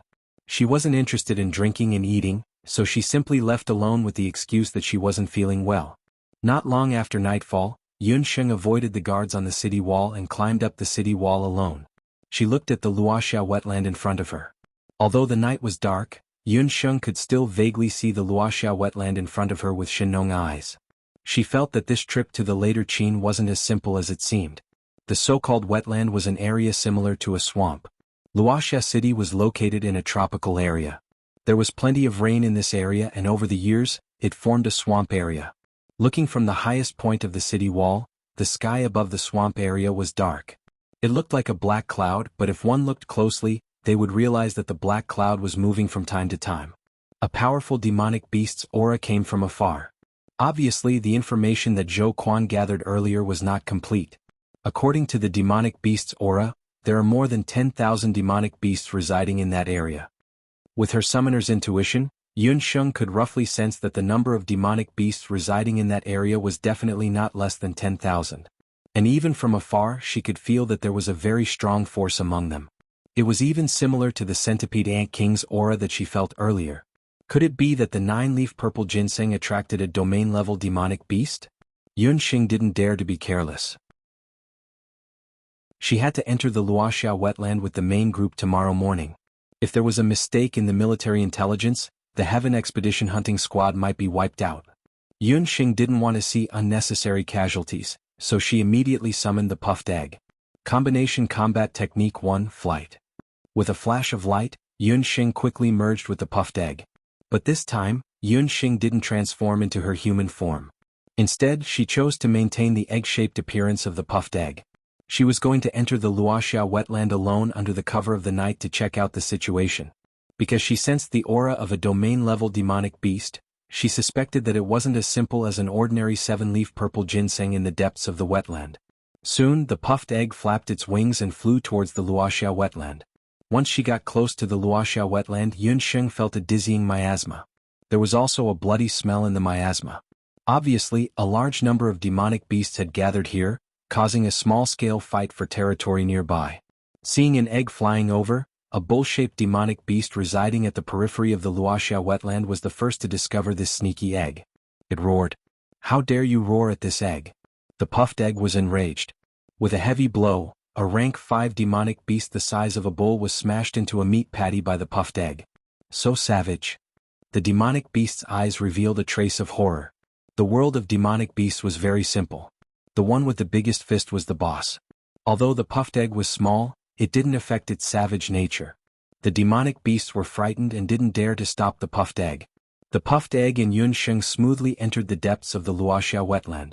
"Dear master, there seems to be a rank 9 peak demonic beast in front. Also, I smell a very fragrant and delicious smell." After passing through a densely packed demonic beast gathering area, the puffed egg stopped in an area. Chapter 243. In the Luoxia wetland, Yun Xing also smelled a fragrance. She looked in the direction that puffed egg said. In front of them was a marshland that looked like a field. Compared to the large number of magical beasts gathered in the periphery, the number of magical beasts in this marshland was greatly reduced. Yun Xing and puffed egg carefully flew another 1 mile. Yun Xing immediately realized why there were so few magical beasts in this area. There was a 9th-grade magical beast in front of them. It was an eagle claw bat king. At this time it was close to night. The eagle claw bat king was constantly circling around, letting out waves of hissing sounds. When the nearby magical beasts heard these sounds, they all stayed far away. With the experience of the Centipede Ant King, Yun Sheng could be sure that this Bat King was a genuine 9th-grade magical beast. If they really fought, it would be really difficult to deal with. Before Yun Sheng entered the wetland, she found that most of the magical beasts nearby had wounds on their bodies. It seemed that these magical beasts had tried to break into this area earlier, but because of the Eagle Claw Bat King, they didn't dare to get close. At this time, they were resting in the periphery, preparing to launch the last round of attack. "Dear Master, where is the fragrance coming from?" Puffed Egg found that in the center of the marshland, there was a plant that emitted a faint purple light and was releasing a tempting fragrance. Just by smelling this fragrance, it could make people feel relaxed and happy. The head that was a little dizzy because of the miasma also became much clearer in an instant. 7 leaves? Yun Sheng looked carefully and found that there were 9 leaves on the slender stem of the plant. It's not a 6-leaf purple ginseng but a 9-leaf purple ginseng? Yun Sheng was shocked when she saw it. Earlier, Steward 1 clearly said that it was a 6-leaf purple ginseng, but now it was a 9-leaf purple ginseng. Could it be that the people of Wuxia City deliberately hid it? Yun Sheng had wronged the city lord of Wuxia City this time. His spy only found traces of the purple ginseng near the Wuxia wetland. When he wanted to go and confirm the specific grade of the purple ginseng, the magical beast who smelled the sacred grade medicinal herb had already heard the news and rushed over. That scout had no choice but to return to the city to report. His original words were that it was at least a 7-leaf sage herb. After more than a year of nurturing in the Boundless Continent's medical system, especially after taking over the Wushuan Limitless Hall's medicine hall, Yun Sheng's understanding of Saint-grade medicinal herbs had also increased by a lot. 9 was a very special number in the Boundless Continent. From the 9 halves to the Flood Dragon's 9 claws to the 9 leaves, 9 flowers or 9 fruits, a Saint-tier medicinal herb would experience a qualitative leap in strength. If this 9-leaf sage ginseng didn't have any accidents and successfully matured, then the moment it matured, it would become a divine-grade medicinal herb. The effect of a divine-grade herb was definitely not as simple as reviving the dead. At this moment, a corolla that resembled agate beads had already bloomed on the 9 leaves of the sage ginseng that were like violet jade. That was the purple ginseng flower. Its current color was still light yellow. When the purple ginseng had absorbed enough spiritual qi of heaven and earth, the agate beads on its corolla would turn vermilion red.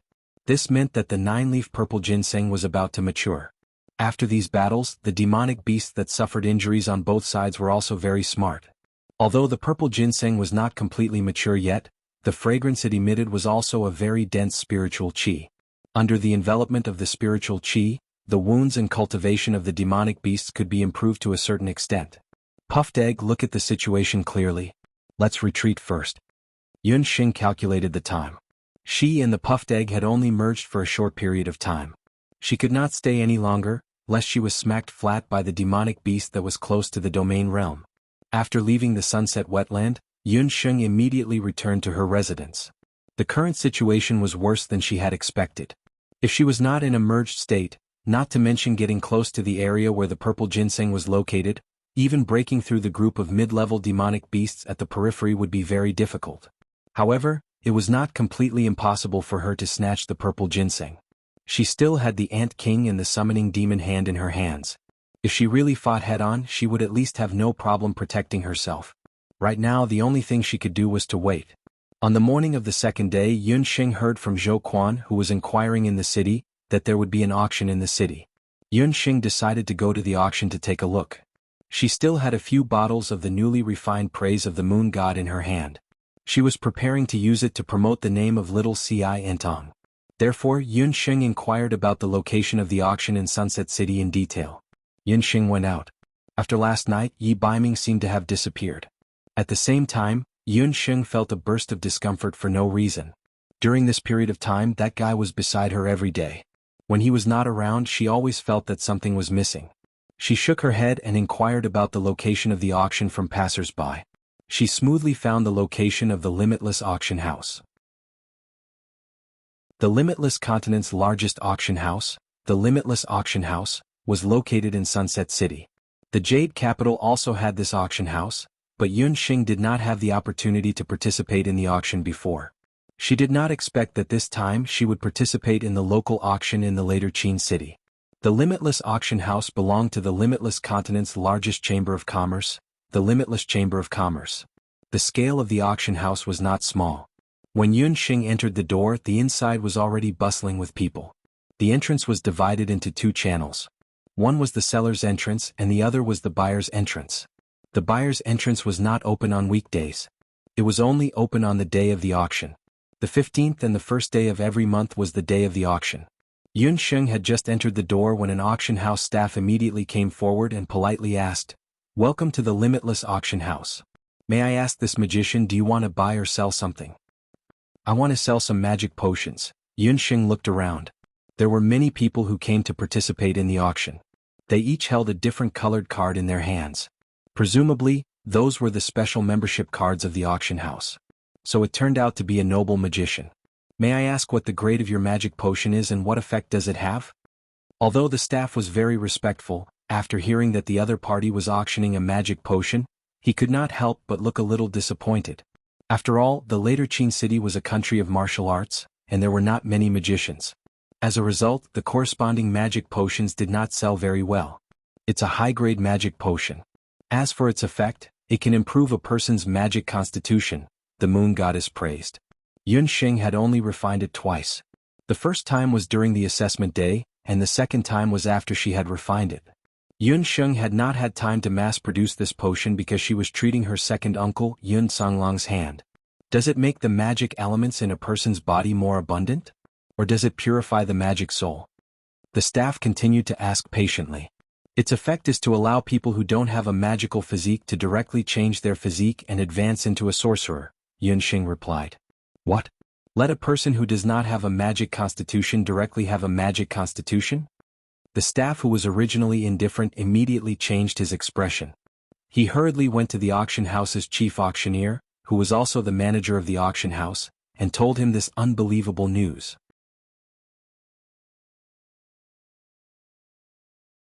Chapter 244. While waiting for the chief auctioneer to come, Yun Xing looked around the everlasting auction house. The everlasting auction house's customers were divided into different levels, and the same was true for the sellers. They were divided into black iron sellers, silver sellers, gold sellers, and diamond sellers. Don't underestimate the everlasting auction house's seller level, because in addition to representing the seller's auction price, it also corresponded to the buyer's level. In other words, once Yun Xing became a seller here, she would also enjoy the corresponding treatment of a buyer. Black iron sellers could enjoy a 10% discount, silver sellers could enjoy a 20% discount, gold sellers could enjoy a 30% discount, and diamond sellers could enjoy a 50% discount. In addition, once you become a silver seller of the everlasting auction house, you could enjoy the treatment of bulk purchases in the everlasting auction house. Bulk purchases could include weapons, magic tools, medicinal herbs, important mineral resources, and even some equipment that couldn't be purchased in the market. Yun Xing's praise of the moon god was originally not eye-catching, but after knowing that it could let magic waste be reborn, the value of the praise of the moon god was different. This customer, this bottle of potion can really change a person's magic physique? Soon the everlasting auction house's chief auctioneer, Zhou Qingchuan, rushed over. Yun Xing originally thought that the chief auctioneer would at least be a middle-aged man, but she didn't expect that the one who came was a very young man, about 20 years old. He had a handsome appearance, well-dressed, light purple hair and amber eyes. On his face there was always a smile, but as for what was in the depths of that smile, it was unknown. The young man's name was Zhou Qingchuan. He was the auctioneer who was dispatched to Wuxia city more than a year ago. When he heard that someone sent a rare magic potion, he hurried over. Who would have thought that the person he saw was a delicate and refined female magician? The girl in front of him had a white complexion, but it wasn't the kind of unhealthy white. Her eyes were very bright, and when she smiled, a pair of dimples appeared at the corner of her mouth. Zhou Qingchuan took a few more glances, and when he found that Yun Xing was looking at him with a surprised expression, he couldn't help but blush. After a cough, he changed into a businesslike tone. Yes, you can check it. Yun Xing took out the potion. But you need to be careful because there is only one bottle of this potion. Yun Xing understood that the rarer something was, the more valuable it was. With her current abilities, it would not be difficult for her to refine the praise of the moon god. However, in front of these cunning auctioneers she still held back. As the chief auctioneer of the Wuxia auction, Zhou Qingchuan's eyesight was naturally extraordinary. He looked at the color and saw that it was a bottle of red potion.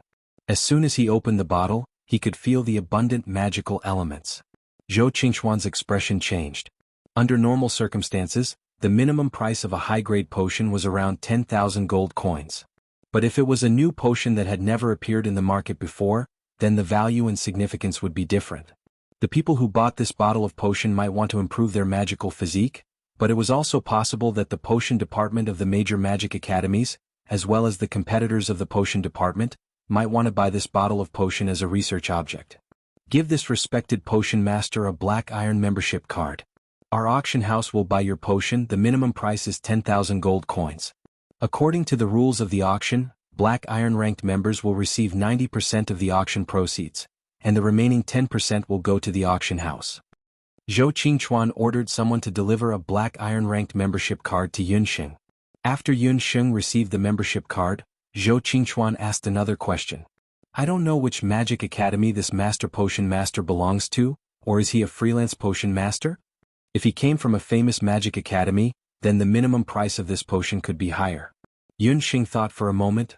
Little Ciantong. In addition to obtaining a certain amount of gold coins, her other purpose of this auction was to promote the reputation of the Ciantong. Listening to this name, it seems to be a traditional medical center, right? Zhou Qingchuan recalled several famous medical centers in the continent. Except for the Medicine Emperor Pavilion, he had never heard of a medical center called Smiling Ciantong. It's an old medical center headquartered in Mount Daoi's Hunter's Citadel. The medical center has recently been reorganized and changed its business to sell all kinds of medicine and magic potions. Yunsheng's lips curled as he smoothly introduced himself. Selling potions and finished medicines, wasn't that just a nondescript medical center? Zhou Qingchuan was hesitating in his heart, but on the surface he remained calm. He politely sent off Yunsheng and informed her that 3 days later, it would be the 15th, the day of the Everlasting Auction House's auction. Yunsheng could bring her black iron membership card to the auction site. Her card could carry 3 people at the same time. Watching Yunsheng's graceful figure disappear in the street, Zhou Qingchuan pondered for a moment. Send someone to investigate the medical center called Little Ciantong. Also, check the origin of that magician. Zhou Qingchuan was not an ordinary auctioneer. In fact, he was one of the direct descendants of the Everlasting Chamber of Commerce, which was a part of the Everlasting Auction House. The reason why he was sent to the Wuxia city was because of some special reasons in his family. Zhou Qingchuan was an extremely ambitious person. Originally, he could have fought to be exempted from this kind of trial, but he asked to start from the branch of the auction house. He had been here for more than a year, but the income of the auction house had increased by 10 times. This time, because of the appearance of the 7-leaf purple ginseng near the Wuxia city, Zhou Qingchuan, who was extremely business-minded, wanted to use this opportunity to raise the income of the auction house to a high point. At this time, if he could get a controversial new potion, then the effect would undoubtedly be very good. After sending his subordinates to investigate the origins of Little Ciantong and Yunsheng, Zhou Qingchuan immediately checked the order of the auction items in the auction booklet. After careful consideration, Zhou Qingchuan placed Yunsheng's Praise of the Moon God in the middle position and wrote an introduction in his own handwriting. Then he ordered people to distribute the auction booklet to the major families of the Wuxia city, as well as the main restaurants and inns in the city. The Everlasting Chamber of Commerce's investigation of Yunsheng was done quietly, but shortly after Yunsheng entered the auction house, someone sent the news to a certain place. Yi Baiming and a certain man were sitting together. And the one sitting with Yi Baiming was the Wanlong gambling house's Longhua. Master, the people of the Everlasting Chamber of Commerce are investigating Miss Yun's background? What do you think? If Yunsheng heard the way Longhua addressed Yi Baiming, she would certainly be very surprised. Unexpectedly, the master behind the scenes of the Wanlong gambling house, who no one in the Jade capital could guess, turned out to be Yi Baiming. If they want to investigate, then let them investigate. Just don't let them find out that little wild cat is a summoner. Yi Baiming looked at the auction booklet that he had just received.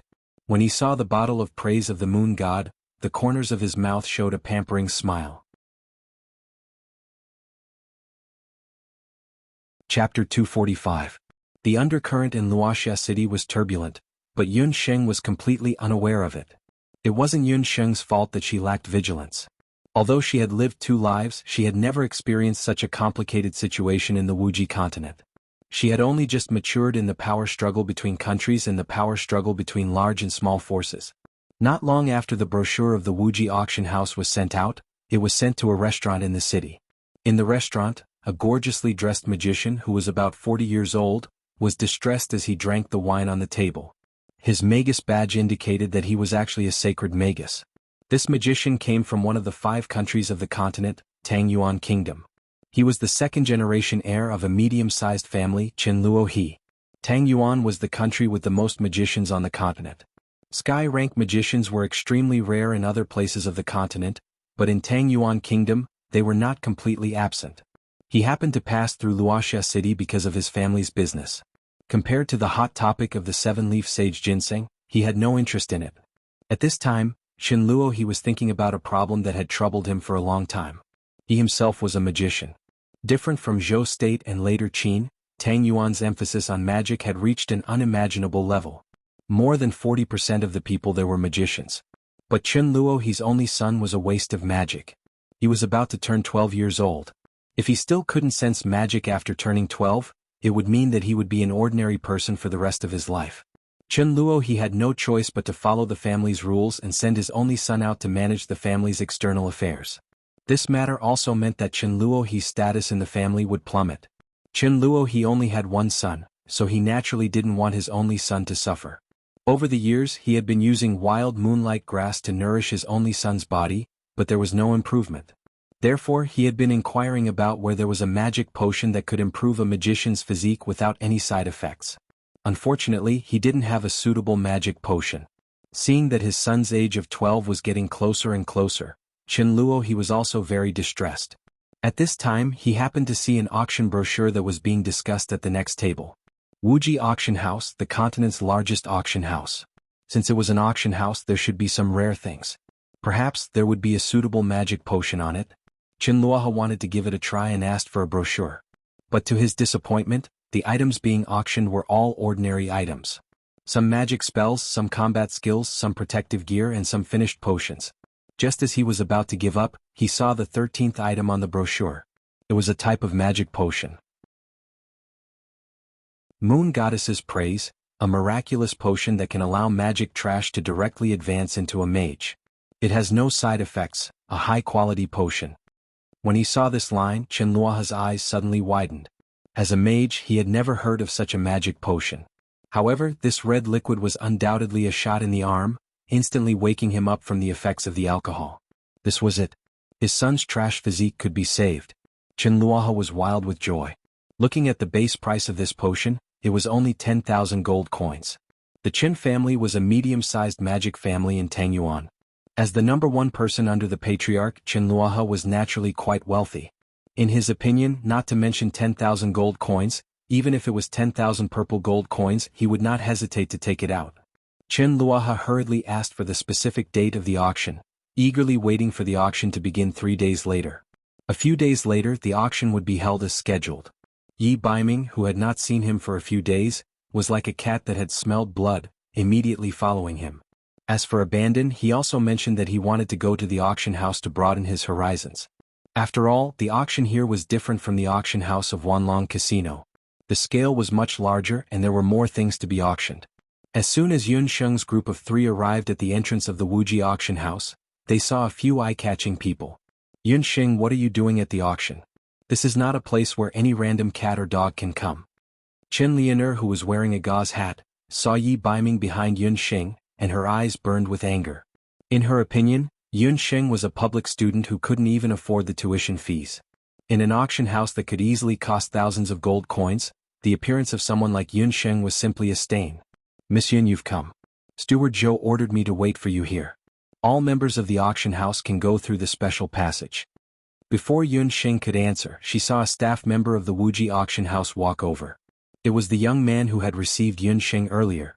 Yun Sheng smiled at him and showed her black iron membership card. On the day of the auction, the entrance of the Wuxia auction house was almost full of people. There was a huge difference in the treatment of ordinary members and special members. When Qinlianer heard this, she was very dissatisfied. What's wrong with you? The young master beside me has an illustrious background. You should go through the member passage. Also, immediately prepare a VIP room. We can't participate in the auction with commoners. Qinlianer and the crown prince's expressions were not good. What was wrong with this staff member? Even a sorcerer like Yun Sheng could go through the special passage? That staff member glanced at the arrogant Yi Balian and Chen Lian. Haha, may I ask who the two of you are? Do you have any tokens to show? Chen Lian originally thought that after saying this, the other party would definitely be frightened and apologize. Who knew that the staff member acted as if nothing had happened? Tokens? Yi Balian forgot one thing. He was stepping on the land of Later Qin. He wasn't the crown prince of Later Qin. He came to Later Qin incognito, so he couldn't directly expose his identity. Moreover, Yi Balian was used to being unscrupulous in Zhou state. He had many bodyguards following him, so he didn't have the habit of carrying tokens. For a moment he didn't know how to answer. The two of you, I'm very sorry. Luoxia City's Wuji auction house is different from other auction houses in the mainland.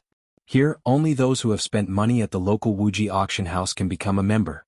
Zhou State's crown prince and this young lady, if you want to enter the auction house, please line up over there.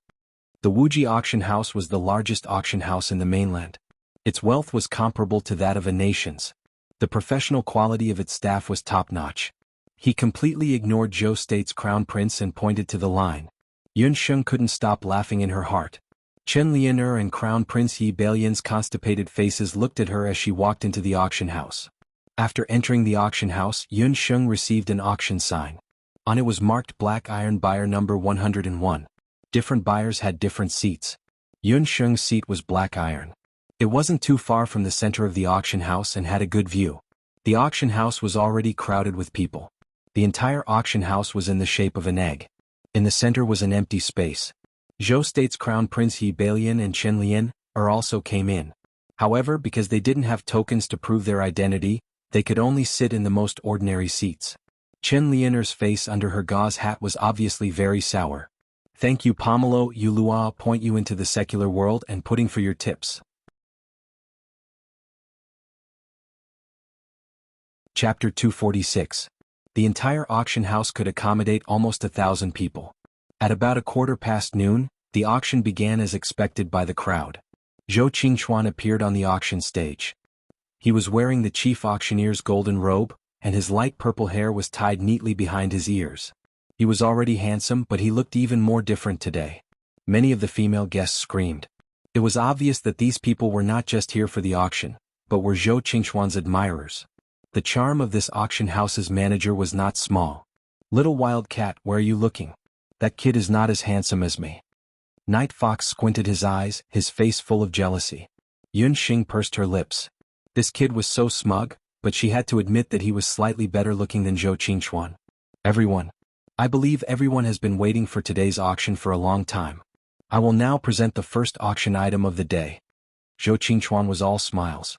The first auction item was a special fire attribute magic weapon. This is a firework-colored grenade made by a folk magic craftsman. Its attack power is not great, so don't expect it to help you defeat a violent earth bear. However, I can guarantee that it will be enough to win the heart of a beautiful and gentle lady. Now, the magic craftsman who made this firework-colored grenade will demonstrate it to everyone. Zhou Qingchuan was very eloquent. He used a teasing tone to describe the use of this fire attribute magic weapon. A magic craftsman walked up and chanted a few words, then threw the firework-colored grenade into the air. With a boom, a fireball appeared in the sky. The moment the fireball came into contact with the air, it quickly exploded. The words, "I like you," appeared in the middle of the fireball. This was probably the improved version of modern fireworks. To a sorcerer like Yun Xing, this firework-colored grenade was not a big deal. However, to a non-sorcerer, this firework-colored grenade was undoubtedly very ornamental. To a couple who had just experienced their first awakening of love, this firework-colored grenade had a special meaning.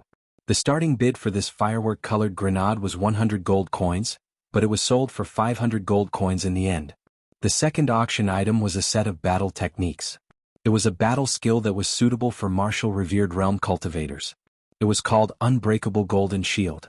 Everyone, this set of Unbreakable Golden Aura is a set of superior defensive combat skills. As long as you have this set of combat skills, no matter where you are, your entire body will be tough. Zhou Qingchuan's words had a double meaning. This time all the men present laughed out loud. The female guests all took a sip, their faces full of shyness. Sure enough, all businessmen were cunning. This so-called invincible golden dipper was probably the modern definition of a golden gun that never falls. After that, a few more items were auctioned off, all of which were sold for more than 5 times the starting price. It could be seen that Zhou Qingchuan was indeed talented in auctions.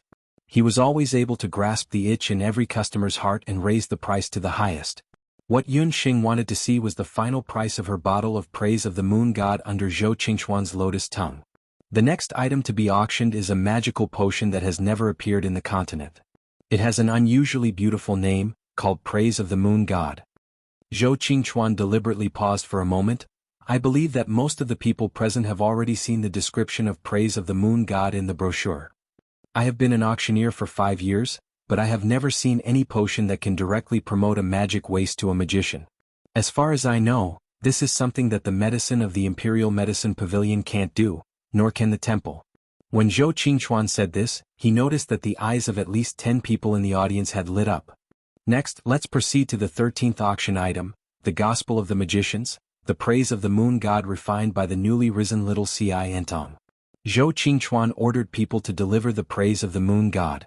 Little Ci Entong? Which medical center was that? There was no well-known medical center on the continent called Little Ci Entong. Almost all the people in the auction house were guessing the origin of Little Ci Entong. Unfortunately, most of them had blank looks in their eyes. They had never heard of this name before. The color of the potion was as gorgeous as the morning glow. In the transparent crystal bottle, the liquid was constantly rolling like magma, just like the sea of clouds before the sun rose from the east. This was a beautiful bottle of magic potion, pleasing to the eye and had an effect that made people look forward to. It was as if telling everyone that as long as they drank this bottle of potion, magma-like magic elements would emerge in their body. The base price of praise of the moon god is 10,000 imperial gold coins. Every time you raise your paddle, the price will increase by 1,000. The auction begins. Zhou Qingchuan described the function of praise of the moon god vividly in just a few words. Even Yun Xing herself couldn't guarantee that the effect of praise of the moon god could be described so appropriately. 10,000 imperial gold coins. When Qinluohe saw the praise of the moon god, he almost immediately opened his mouth to bid. 11,000 gold coins. At this moment, a female mage student sitting in the commoners section suddenly called out a price. Beside her were 2 companions who were sitting in the same row. Her position was very close to Chen Lianer and the others. As soon as she called out, she attracted the attention of the surrounding people. With this look, Chen Lianer found that the appearance of the female student was very eye-catching. Her hair color was frosty white, and her face was delicate like an elf. She looked like she was only 11 or 12 years old, but her body was already very mature, especially her chest, which was bulging. Yi Balian looked at her and couldn't help but look at her a few more times. After looking at her for a while, Chen Lianer on the side was unhappy. Yun Sheng's praise of the moon god was a temptation for most magic academies. This female student was one of them. It was also the first time she heard that there was such a magic potion on the continent. They were traveling to this place and happened to see the brochure. The appearance of praise of the moon god made them surprised, so they came to the auction house to participate in the bidding. 13,000 imperial gold coins. Everyone looked back. With one look, someone exclaimed. It was a magic caster from Wuxia City's magic temple. Just as Zhou Qingchuan had said, the magic temple, as the leader of magic in the continent, was undoubtedly very embarrassing for them if they couldn't create a magic potion that even the magic seedlings couldn't create. Hence, this time the magic temple sent a professional to bid. 20,000 imperial gold coins. Qinluohe was determined to get the praise of the moon god. He was determined to get the potion this time. The female student didn't even frown and immediately said, 25,000 imperial gold coins. 30,000 imperial gold coins. Yi Baiming suddenly opened his mouth. When Yun Sheng heard this, she almost vomited blood. Why is this kid blindly making a fuss? He saw Yun Sheng in the audience seats and Yi Baiming standing beside Yun Sheng. Zhou Qingchuan's expression changed slightly, but he quickly regained his composure. Chapter 247. Zhou Qingchuan wasn't surprised by this kind of situation at the auction. It wasn't surprising that someone would do something like this.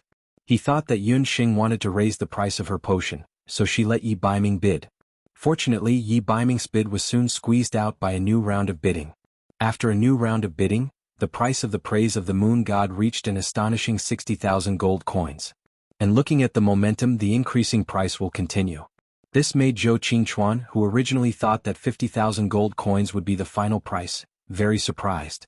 He must win that bottle of potion. Chen Luoha looked at the price and suddenly raised his bidding card. 100,000 gold coins. Suddenly increased by 40,000 gold coins? This price made the people who were still participating in the bidding can't help but shrink back. A bottle of high-grade potion, 100,000 gold coins, that was 10,000 imperial purple gold coins. Even if this bottle of potion was a unique product, it was too expensive. In the end, the bottle of Praise of the Moon God was sold for an astonishing price of 10,000 imperial purple gold coins. At the moment when the price was sold, various speculations about the little Ci Entong suddenly exploded in the audience. This was a new record for the transaction of high-grade potions in the continent. 100,000 gold coins. Yunsheng was also shocked by this price. She didn't expect that a bottle of high-grade potion could be sold for such a high price. After the Praise of the Moon God, the auction continued for half an hour. All the products were sold at a good price. After the auction was over, Yunsheng went to collect her auction proceeds. When she walked out of the door, she happened to see the several magicians who participated in the auction earlier. Along with the crowd, the Crown Prince of Zhou State, Yi Balian, Chen Lianer, and others came out. Blue, what should we do? That bottle of potion was bought by someone. After walking out of the auction, the several magicians whispered. They looked like students of the Magic Academy, but the magic robes they wore were very different from ordinary magic robes. Even Yi Balian, who was born in the royal family, couldn't tell what material the magic robes were made of. The crowd was crowded. At this time, the frost-haired female student who was thinking about something was bumped into by someone and happened to bump into Yi Balian. Yi Balian hurriedly supported her. Looking at the female student closely, Yi Balian's eyes flashed with a touch of surprise. When Chen Lianer saw this, she glared at the female student and scolded, dressed in a flirtatious manner, "You look like a slut." The female student didn't get the praise of the moon god, so she was in a bad mood. Seeing Chen Lian's arrogant appearance, she coldly snorted and pulled out her magic certificate. Chen Lianer had lost her magic scepter in the last river crossing. She didn't expect that the other party would dare to make a move outside the auction house. A blade of the wind of the moon god of the moon god. Before Yi Balian could pull out his magic scepter, the female magic student had already put away her scepter. Even though it was only for a moment, Yunsheng could still clearly see the magic scepter in the female student's hand. It was the bone of a 300-year-old magical beast. It looked like the bone of some bird magical beast. It was very light, and the most shocking thing was that there were 4 blue magic soul stones engraved on it. This meant that the female student, who was not more than 10 years old, was actually a sage magus. That female magic student's talent was astonishing. Chen Lianer screamed. She only felt a blade of the wind coming at her. The next moment, the veil on her face was split into 2. Chen Lianer's face, which was still covered with countless hideous wounds, was immediately exposed to everyone. The people at the side started to talk and gesticulate at Chen Lianer.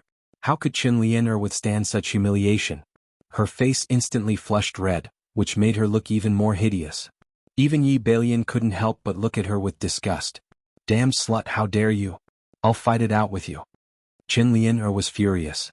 She suddenly took out a magic weapon from her storage belt. It was a high-grade magic tool that could instantly cast a high-grade magic spell. This was also something that Elder Chen had given Chen Lianer for self-defense when she left home. She was only allowed to use it in times of danger. At this moment, Chen Lianer only wanted to kill the female mage in front of her. She ignored Yi Balian's obstruction and immediately started chanting. The female magus student had a look of contempt on her face. The male magus student beside her, who was standing with the magus instructor, quickly began to chant. A magic array appeared under Chen Lianer's feet. Seal the spell, freeze.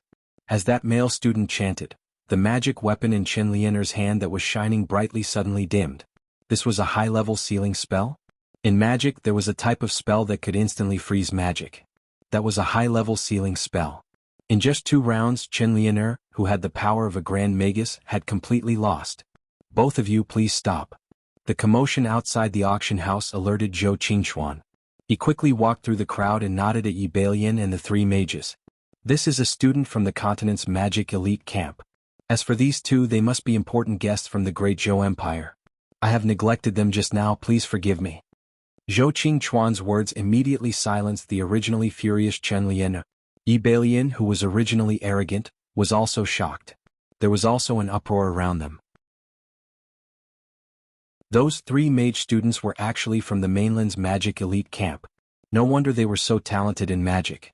Chen Lian also didn't expect that these 3 people were actually from the mainland's magic elite camp that she had been longing to join.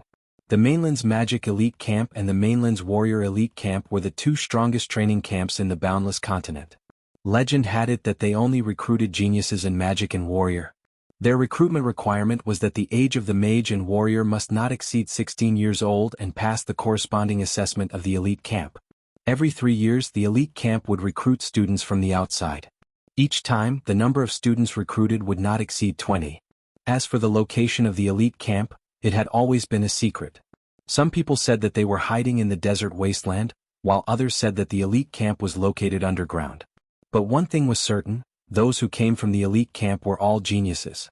No one was willing to offend geniuses, but Chen Lianer had just recklessly offended the magic elite camp. Steward Zhou is being too nosy. We know the rules of the everlasting Chamber of Commerce. We went to the auction today because we were interested in the Moon Goddess Praise Potion. Unfortunately, it was bought by someone else. Next time, if there is another Moon Goddess Praise Potion being auctioned, please inform us immediately.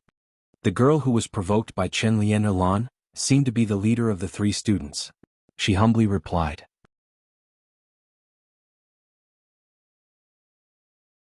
Chapter 248.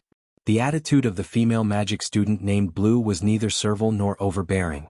It could be seen that she had good self-cultivation. Zhou Qingchuan nodded. If I'm not mistaken, the magic cloaks you are wearing should be made from phoenix feathers, right? Although Zhou Qingchuan had heard about the identity of the Crown Prince of Zhou State, he wasn't too respectful. Instead, he was very respectful to the excessively young and powerful magicians. Phoenix was a sacred beast of the sacred level.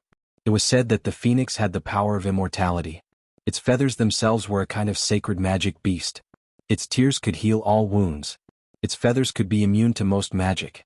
Of course, such a saying was actually exaggerating the mystical nature of the phoenix. However, it was an indisputable fact that the phoenix's feathers could resist ordinary magic attacks. After being reminded by Zhou Qingchuan, the surrounding spectators who hadn't left yet all looked at the magic cloaks of the 3 magicians. Sure enough, the magic cloaks made of an unknown material were flashing with the color of fiery red phoenix feathers. Only the students of the continent's magic elite camp were qualified to have a phoenix feather cloak. The magicians of the continent's magic elite camp wore magic robes mixed with phoenix feathers. However, for warriors their armor was different. It was said that their armor was made of dragon scales. However, those were only legends.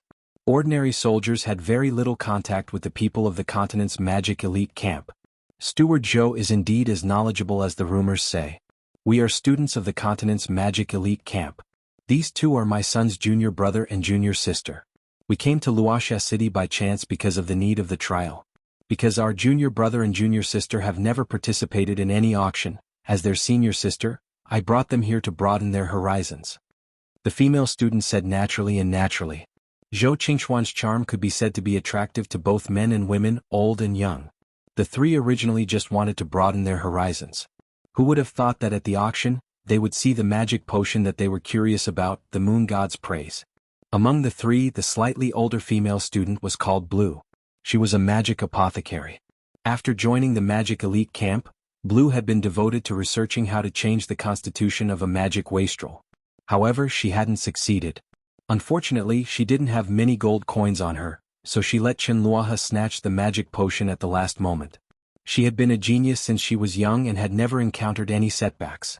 However, she had failed at the auction today, so she couldn't help but feel a little unhappy. Who would have thought that the moment he stood up, he would be insulted by Chen Lianer for no reason? The anger in his heart could be imagined. That was why he had taught Chen Lianer a lesson. What Imperial Magic Academy? In front of this group of students from the magic elite camp, it was simply too weak. Chen Lianer also knew she was in the wrong and couldn't say anything for a long time. Needless to say, the people from the magic elite camp had come for the 7-leaf sage ginseng. It seemed that the fight for the ginseng would be even more exciting this time. Actually, this lady, you don't have to be so distressed. Wait a moment, I'll contact her personally and see if she's willing to meet with you. Zhou Qingchuan also saw Yunxing. The two's eyes met, and Yunxing nodded silently. Hearing this, Blue gladly agreed. As for the Crown Prince of Zhou State and his publicly humiliated Crown Princess, they naturally couldn't stand there any longer. The two of them hurriedly left. When Yun Sheng, Yi Baiming and Abandon arrived at the Wuji auction house's reception hall, the three people from the magic elite camp were already waiting there, drinking tea. At first glance, even the always cold Blue couldn't help but be dazed by Yi Baiming's appearance. What a cold man. Apart from when he was with Yun Sheng, Yi Baiming was expressionless most of the time. However, it was this special expression that made people involuntarily attracted to him. But very quickly, Blue discovered that the magic apothecary that Steward Zhou was talking about wasn't the dazzling man, but the female magician standing beside him. The other party's appearance was very refined. She had a plain face and the black eyes on her face carried some intelligence. You made the medicine? Blue still didn't quite believe it. If the medicine you're talking about is the moon god's praise, then it should be. Yun Sheng's attitude towards Blue surprised Zhou Qingchuan. It was as if she didn't fear the magic elite camp at all. Blue liked Yun Sheng's attitude very much. She had a straightforward personality, and what she hated the most was other people's hypocrisy. Can you tell me the secret of making the medicine? Blue directly asked. If this was an ordinary magic apothecary, he would definitely be infuriated. She would definitely be very angry at Lan's rudeness, but Yun Sheng simply replied, actually it's just a bottle of moonlight water. Moonlight water? This gave Zhou Qingchuan a big fright. As long as one was a magician they would know what moonlight water was. Moonlight water was a kind of medicine that was mixed with moonlight grass in the temples and some medical halls of the continent. It couldn't even be considered a magic medicine. The effect of moonlight water was only to slowly change one's magic physique, not to mention letting a magic waste be reborn. His everlasting Chamber of Commerce had always been honest with both the old and the young. If Yun Sheng sold him a bottle of moonlight water and he sold it for a sky-high price of 100,000 gold coins, then if the customer tested it and found it was just a bottle of moonlight water, the consequences could be imagined. Impossible, that's not moonlight water. I'm a magic apothecary. I can be sure that the magma-like magic water must be a high-grade magic medicine. Blue thought that Yun Sheng was hiding it from her and secretly blamed Yun Sheng for not being honest. Hearing this, Zhou Qingchuan breathed a sigh of relief. It's moonlight water, but it's made from magic medicine. The magic elements used to make this moonlight water are water and fire. Yun Sheng pointed at Abandon. If you still don't believe me, you can ask the magician next to me. He was there at the time when I successfully made it. Abandon didn't say anything and just nodded. Water and fire elements, weren't those two elements mutually exclusive? Someone actually used two elements that could explode at any time to make a new type of magic medicine. This female magician isn't crazy, is she? The possible consequences of conflicting magic elements acting together made the three elite magic camp students unconsciously shiver. The way they looked at Yun Sheng instantly changed. If it's really like what you said, then I'm afraid that the people who can make this medicine are very limited. Blue regretfully said. She originally thought that she could comprehend this new magic medicine. But after hearing Yun Sheng's words, she knew that it was impossible. This kind of alchemy method was too dangerous. She was afraid that regular magicians, including her magic mentor, wouldn't allow this kind of alchemy. In any case, I'm very happy to meet you, a bold magician. My name is Blue, a student of the mainland's elite magic camp. Blue extended a friendly hand to Yun Sheng. Hello, my name is Yun Sheng. My current identity is Zhou State's Wushuan Everlasting School exchange student. Yun Sheng also had a good impression of this outspoken elite magician. The two people stretched out their hands at the same time and the two pairs of hands tightly clasped together.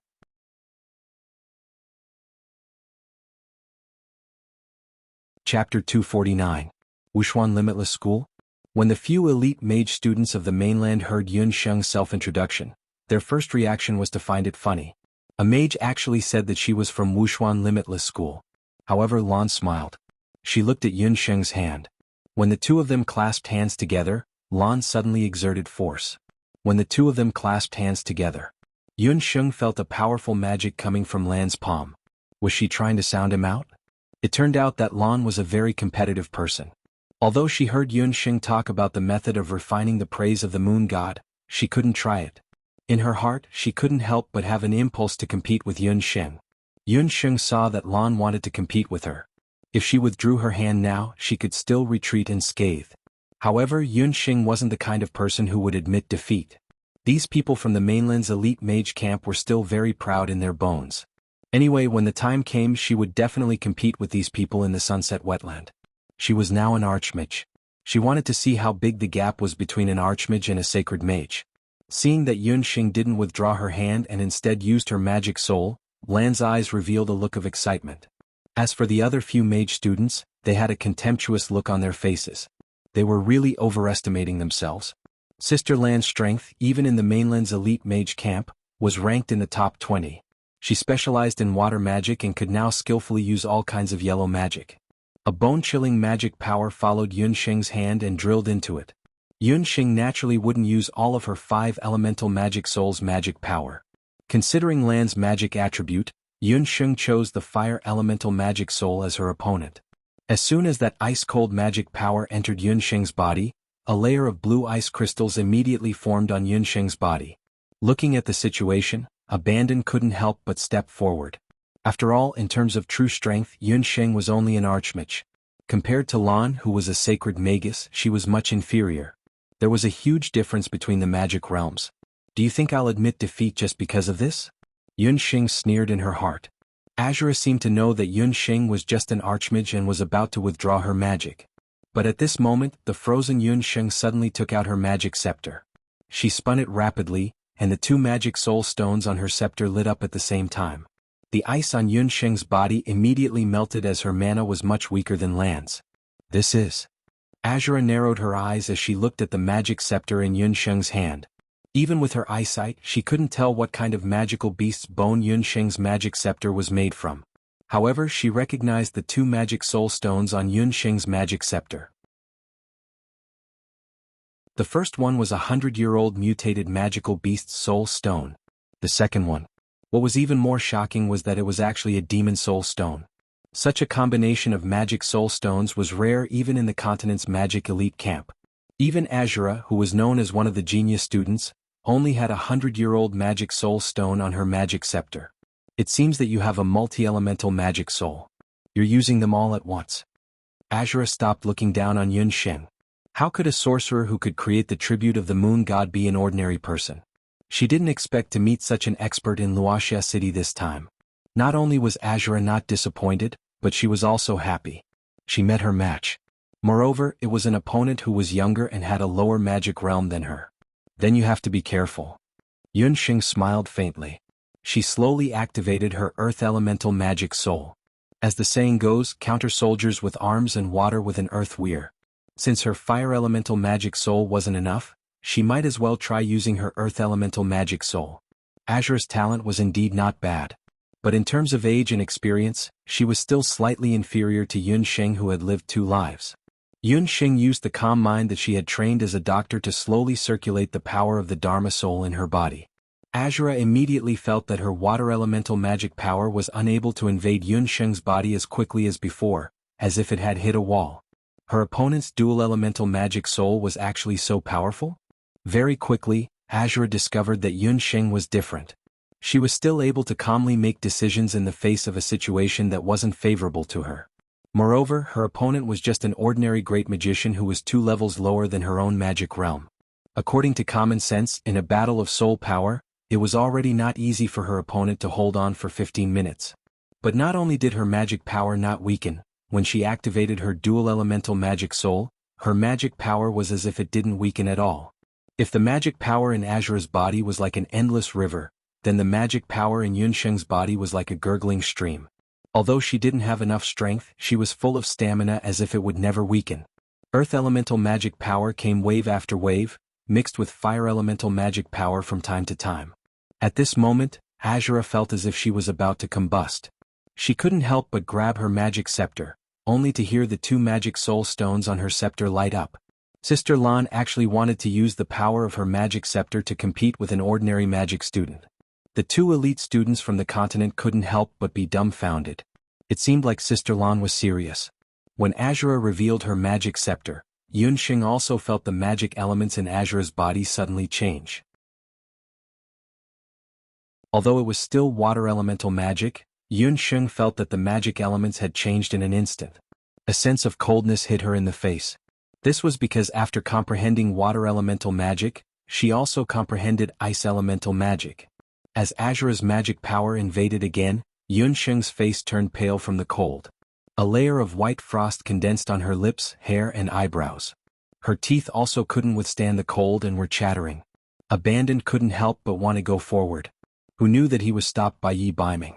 Don't go forward rashly, little wildcat hasn't shown her true ability yet. Yi Baiming was full of confidence in Yunsheng. He looked at Yunsheng. He could see that Yunsheng was still hiding her 5-elemental magic soul. The 5-elemental magic soul was their biggest secret. They didn't want to expose it in front of outsiders. At this moment, Yunsheng was also thinking hard whether she should use the power of her magic soul. If she didn't use the power of her magic soul, how could she defeat Azura? Ice elemental magic, right?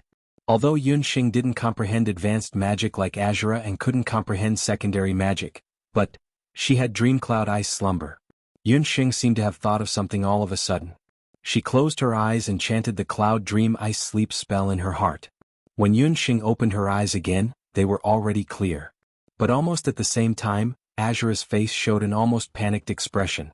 She looked at Yunsheng in disbelief, because she felt that just a moment ago the ice elemental magic in her body was actually thank you, Qing Kuang Lan Lan, and putting for the tips.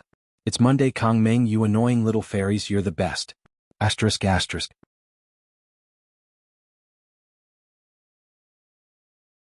Chapter 250. Blue practiced water-type magic, but after she became a master magician, she comprehended secondary ice-type magic. This type of magic was also a powerful weapon she usually used to defeat her enemies. If Yunsheng didn't admit defeat, she even planned to let Yunsheng have a taste of being frozen into ice. After all, her opponent had already revealed her magic scepter, and she had no more trump cards. As a student of the elite magic camp on the mainland, Blue was extremely proud. Even though she had only competed with Yunsheng out of curiosity, after fighting with Yunsheng for nearly half an hour, her opponent still hadn't lost. This clearly touched Blue's pride. That was why she used ice-type magic to defeat her opponent directly. However, Yunsheng was powerless to resist, and the magic in her body suddenly disappeared. Yunsheng, who was in a state of hibernation, didn't reject Blue's ice-type magic. Instead, her body continuously accepted and absorbed Blue's magic. It looked as if Blue was continuously using magic to help Yunsheng meditate. Lan was very sharp. She quickly realized Yunsheng's intentions. Like a queen who had been offended, Lan's originally calm gaze suddenly became as if she had seen through a person. The 3rd and 4th magic soul stones on her magic scepter lit up in an instant. It was obvious that she wanted to kill Yunsheng. What a terrifying opponent. At that moment, a sentence from her mentor echoed in Blue's mind. A true genius magician didn't mean that her magic was the strongest. Instead, it meant that she could cleverly neutralize all kinds of magic, even if the magic was more powerful than her. She could even turn the magic into her own. Before meeting Yunsheng, Lan had heard that there was only one person on the continent who could turn defeat into victory and defeat a mage who was more powerful than himself in a situation that was extremely disadvantageous to him.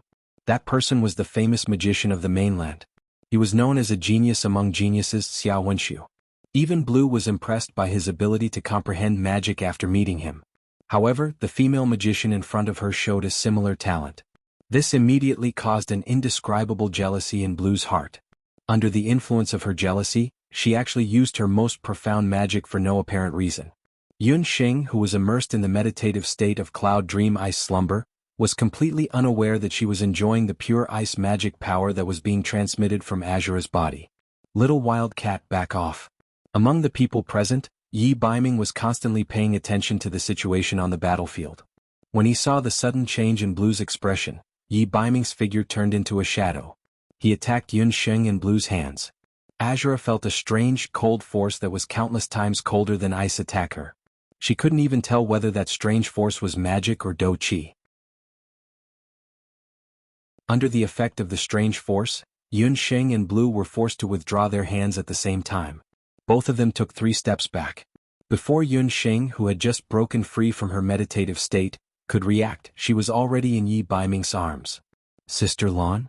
2 magicians from the mainland's elite camp hurriedly came forward. In their opinion, Yi Baiming was very presumptuous. He actually made a move when others were competing with their soul power. I'm fine. Who are you? Blue's heart was like a raging river. She actually couldn't sense what method the other party used to interrupt her magic incantation. I'm also a student of Wuxia Everlasting School. At the same time, I'm also her retainer. Yi Baiming smiled brightly. This smile, however, made the magicians from the mainland's elite camp, including Blue, stunned. Yun Sheng looked at Yi Baiming, who could make the stars in the sky darken in an instant. Her heart was filled with disdain. TSK, this fox is showing off again. Yi Baiming was an extremely polarized person. If he didn't want others to discover him, he could completely hide his sharpness. But if he wanted others to discover him, he could instantly shine brightly. This was also the thing that made Yun Sheng the most angry. Standing next to this guy, he instantly became an inconspicuous little cabbage. It was Wuxia Everlasting School again. Blue couldn't help but feel that her abnormality was inconceivable. In the mainland's elite camp, there was no lack of monstrous geniuses of the mainland. Among them, there was no lack of talented and outstanding people. But none of them could compare to this young man whose dochi cultivation was unknown. Wuxia Everlasting School was a famous martial arts school in the mainland. Blue and the others naturally knew of its reputation. But that kind of martial arts school definitely couldn't compare to the mainland's elite camp. But compared to Yi Baiming, it seemed that the people in the elite camp weren't much stronger. In Blue's memory, if there was anyone who could compete with Yi Baiming, it would be Xiao Wenshu from the temple. She had only come out for a trip, but she had already discovered two such outstanding people. It seemed that after returning to the mainland's elite camp, she would have to tell her teachers about the changes in the outside world. After being interrupted by Yi Baiming, Blue calmed down. She had a killing intent just now. After thinking about it, she was also shocked by her own actions. For a magician, killing intent couldn't be too heavy.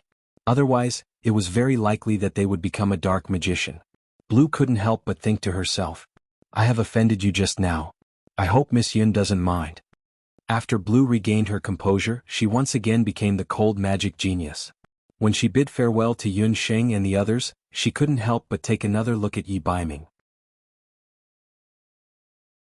Before she left, she said, I think it's very likely that we will meet again in the near future. I hope that when we meet again we won't be enemies. She had already guessed that Yun Sheng and Yi Baiming had appeared here for the seven-leaf ginseng. The situation in the sunset wetlands was unclear. If they really fought over it, Blue definitely wouldn't let her guard down like today. As soon as Blue left, Yi Baiming's expression became serious. He was just about to reprimand Yun Sheng. Did this lass eat a leopard's guts? She actually entered a meditative state while competing with someone in terms of the power of her magical soul. If it was another magician or if he wasn't present today, wouldn't that mean that Yun Sheng would very likely die? Thinking that Yun Sheng might die, Yi Baiming's heart couldn't help but palpitate. This kind of feeling of fear hadn't appeared for a long time after his mother's death. Such a man actually said that he was the retainer of that female magician. Zhou Qingchuan was also very surprised when he found out about Yi Baiming's identity. That was a retainer. Looking at the man's words, actions, and clothes, he definitely didn't come from an ordinary family. But he was willing to be a little girl's retainer. Zhou Qingchuan didn't expect that Yi Baiming was actually Yun Sheng's retainer. But he clearly noticed that Yi Baiming's gaze towards Yun Sheng was very unusual. Anyone with a discerning eye could see that Yi Baiming had special feelings for Yun Sheng. He didn't know why, but after Zhou Qingchuan discovered this, he felt a little uncomfortable. Don't talk. After Yun Sheng got out of the state of meditation, she didn't seem to have recovered. Before Yi Baiming could open his mouth to scold her, she suddenly said, I seem to have realized something. I want to go into seclusion, immediately.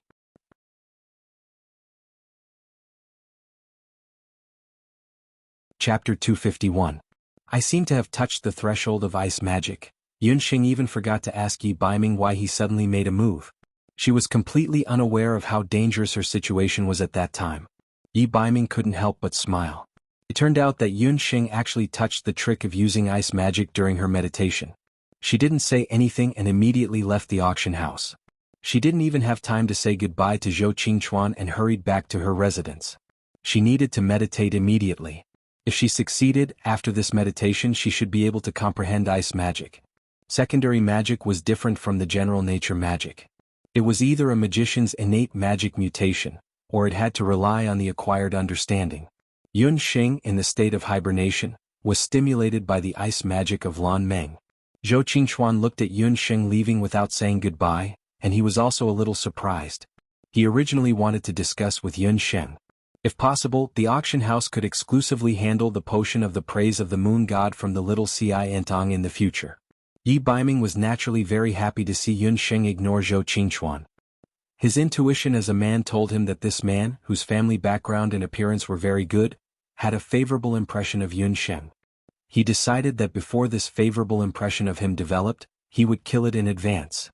The most direct way to kill it was to declare his ownership of it. After Yun Sheng returned to her residence, she almost couldn't wait to enter the state of meditation. The passage of day and night quietly passed in her meditation. When Yun Sheng woke up again, it was already 2 days and 2 nights later. In these 2 days and 2 nights, the situation in the Wuxia city had also changed. The 7-leaf purple ginseng was getting closer and closer to maturity. The fragrance it exuded made more magical beasts restless. The news that Zhou Quan and others inquired was that the purple ginseng in the Wuxia wetland would mature after a day and night at the latest. At this time, a large number of hunters had gathered in the Wuxia city. Apart from the local forces of Wuxia city and the hunters from all over the world, the most eye-catching forces were the following. Among them were 3 students from the magic elite camp. Among them, the female student named Blue was the strongest.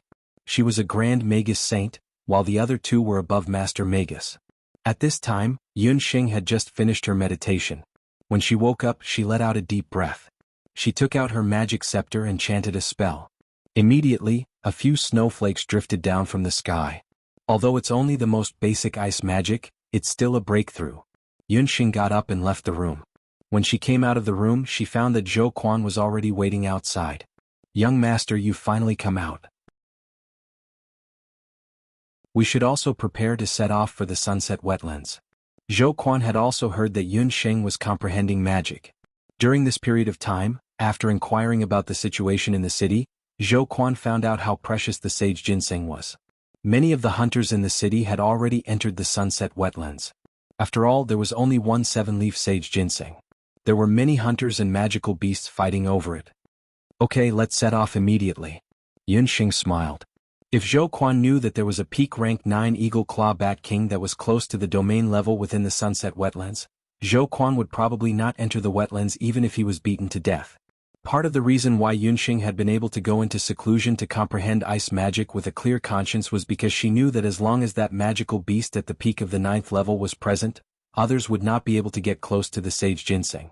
Yun Sheng and Zhou Quan went to the main hall of the inn together. Qinliener, the crown prince, Yi Baiming, and Qi were all waiting there. Some people really don't know what's good for them. They don't even look at their own status, making so many people wait for them. Qinliener was really unlucky recently. Not only was her appearance disfigured, but the crown prince, Yi Bailian, had also developed a grudge against her because of the conflict she had with the people from the mainland's magic elite camp. Qinliener did not find fault with herself. Instead, she blamed everything on Yun Sheng. Right now, she only wanted to enter the sunset wetlands as soon as possible. After finding the sage ginseng there, her face would be restored to normal. Everyone is clear about the situation at the sunset wetlands. Not only are there all kinds of dangerous magical beasts living in the sunset wetlands, we also do not know what is in the innermost area. For everyone's safety, we have already killed the sage ginseng. We have already decided to hunt down the magical beasts in the periphery first. Everyone do not advance rashly. Zhou Quan informed everyone of his plan. Qinliener was dissatisfied. "If it were up to me, we should quickly kill the magical beasts and enter the core area. If we scout the outskirts, the sage ginseng might be taken away by someone. If she had to go back with this face, she would rather die." Zhou Quan could not help but raise his eyebrows. Along the way, he had found that although Qinliener was beautiful, she was arrogant and unruly. Compared to his deputy team leader, she was like the difference between heaven and earth. If it were not for the fact that this was their first mission, he really wanted to throw Qinliener out. "Listen up, my target is the sage ginseng. You are in charge of dealing with the magical beasts in the outer area. I will bring my royal sorcerers and summoners and immediately charge into the inner area." Crown Prince Yi Bailian had heard from the imperial doctor that a stalk of sage ginseng was more than enough to heal his Dharma soul. The rest would be refined into pills and presented to his father and mother. They would definitely be overjoyed. Recently, Yi Baiming had been in the limelight. After killing the blood cloud beast, his father's view of him had changed. Yi Bailian was pleased. With Wu Xiong around, he could identify the magical beasts and avoid the dangerous ones. He could enter the sunset wetlands in the shortest time possible to collect the sage ginseng. As for these lowly hunters, it was nothing if a few of them died. At most, he would just give them some money to settle down after returning to Zhou state. Crown Prince Yi Balian's thoughts were all expressed on his face. Yun Xing saw this and sneered in her heart. Zhou Quan had no choice but to make a compromise. He promised Yi Balian that the Heaven Expedition Hunting Corps would hold back the magical beasts and protect Yi Balian and the others as they entered the depths of the Sunset Wetlands. The group left Sunset City in a grandiose manner and headed towards the Sunset Wetlands. When they entered the outer area of the Sunset Wetlands, Abandon and the others stopped. He opened his cloak and a green snake slithered out from under it. It hissed a few times towards the front. Little Green said that there is a miasma invisible to the naked eye ahead. Everyone needs to take the antidote before entering. Bringing Abandon was the right choice. The miasma around the Sunset Wetlands was different from other places. The miasma here was colorless and odorless. It was like mellow wine. When one first encountered it, one would not feel it. After entering, the deeper one went, the thicker the miasma became. After accumulating a certain amount of poison, it would unknowingly activate. But for someone like Abandon who was naturally sensitive to poison, even if it was colorless and odorless, he could immediately identify it with Little Green. After everyone took the antidote, they continued forward.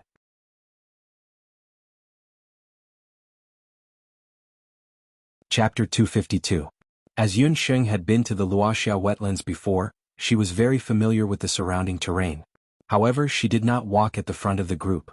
Instead, she slowly followed behind the group. She noticed that the magical beasts near the Wuxia wetlands seemed to be much fewer than before. Look, those people and magical beasts. When Zhou Quan and the rest got closer, they realized that there was a disgusting smell everywhere. There were corpses of magical beasts and hunters everywhere. The miasma in the wetlands was emitted. Those hunters who did not take the antidote and some low-level magical beasts all died on the way. Some of the corpses were cut open by the magical beasts that passed by.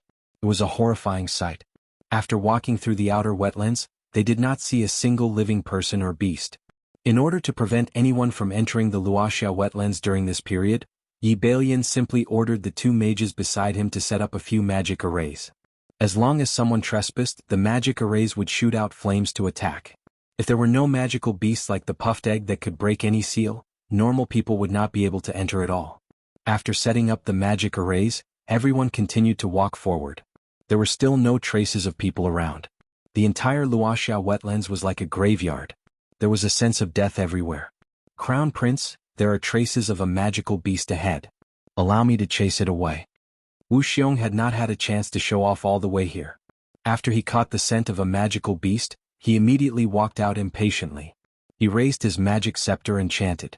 This was Yun Sheng's second time seeing a summoner summon a magical beast. The first time was the female summoner called Bing Ling from the Wanlong gambling house. However, compared to Bing Ling's glacier tiger, she did not know what Wu Xiong's summoned beast was. After a series of obscure chants, a plant appeared in Wu Xiong's summoning array. It was a plant with a special shape. Yun Xing did not expect that Wu Xiong's summoned beast was not a magical beast. It was a plant-type summoned beast. At the side, Abandon and Yi Biming were also curious. There were very few summoners in the Great Zhou dynasty, and plant summoners were even rarer in the mainland. When Yun Xing saw the magic beast, she thought of a carnivorous plant she had seen in a modern botanical garden, Nepenthes. Wu Xiong's magic herb was similar to a pitcher plant. It had a huge bag and inside it was a corrosive liquid that could melt any plant or animal. As long as an enemy, especially a mosquito, invaded it, it would immediately devour it. Wu Xiong's man-eating flower had a similar effect. After it appeared, it released a kind of fragrance. If a human were to smell this fragrance, they would only feel that it was filled with the stench of blood, making them want to vomit after smelling it for a while. But to magical beasts, this special fragrance was like the best repellent. Yun Xing smelled it and found that it was similar to the smell of modern insecticides. Sure enough, after Wu Xiong released the man-eating flower, even if it did not move, its smell quickly spread. Some of the magical beasts that had been lingering around immediately fled after smelling this smell, not daring to come close to Yun Xing and the others. As for the eagle claw bat king that Yun Xing had encountered in the core area of the wetland, it was still there. Thinking about it, that near-domain level magical beast was much smarter and more cunning. It must have known that the 9-leaf purple ginseng was about to ripen, so it guarded the purple ginseng tightly, unwilling to retreat easily. What Yun Sheng and the others did not know was that when they entered the core area, the magic arrays that had been set up around the periphery of the wetland were easily destroyed. The elite camp students had expected that the purple ginseng was about to ripen, so they killed their way into the middle area. Coincidentally, they also encountered the wave of magical beasts that had been driven out by Wu Xiong's man-eating plant. The few of them killed along the way, and soon, small mountains of corpses were piled up on the road. Under the effect of Wu Xiong's summoning plant, the group quickly cleared out the magical beasts in the periphery. But for some reason Yun Sheng felt that something was wrong. Last time, when she entered the sunset wetland, there were clearly many magical beasts in the periphery. She carefully recalled the situation at that time, but when she entered today she felt that the magical beasts in the vicinity had all disappeared. Could it be that there were more powerful people who entered the sunset wetland first? Unknowingly the group walked to the core area of the wetland. In order to allow the Crown Prince and the others to pass more smoothly, Zhou Quan and the others split up to hunt magical beasts along the way. When they reached the core area, only Zhou Quan, 2 or 3 hunters, Yun Sheng, abandoned, and Yi Baiming were left in the Heaven Extermination Hunting Corps. This was also the result of Yun Sheng's intentional arrangement. She knew that the vicinity of the 9-leaf purple ginseng would be filled with danger, so she left some hunters with low cultivation to guard the periphery.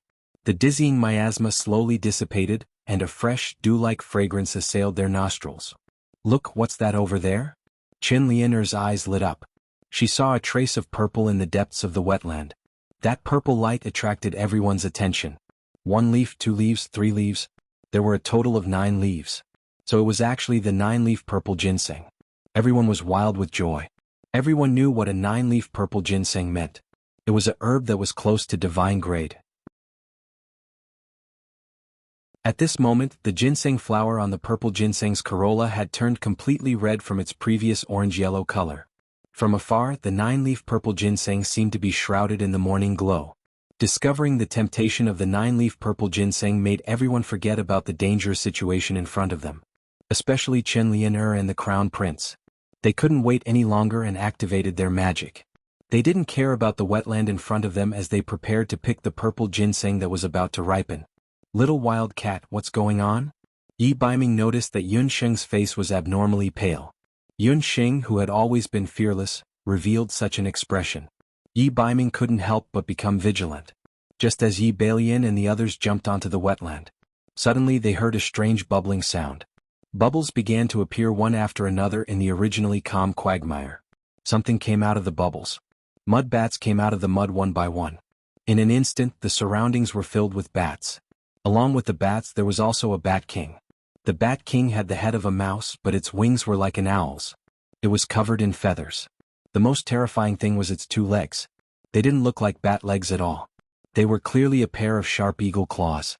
Seeing the Bat King's legs, Wu Xiong let out a terrified cry. It was the rank 9 Eagle Claw Bat King. He never would have thought that he would find such a terrifying magical beast in this kind of place.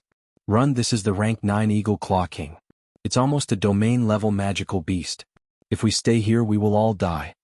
Wu Xiong hurriedly tried to escape. "Hee hee, you stupid plant summoner. At least you have some knowledge and can recognize my treasure." A dry laugh was heard.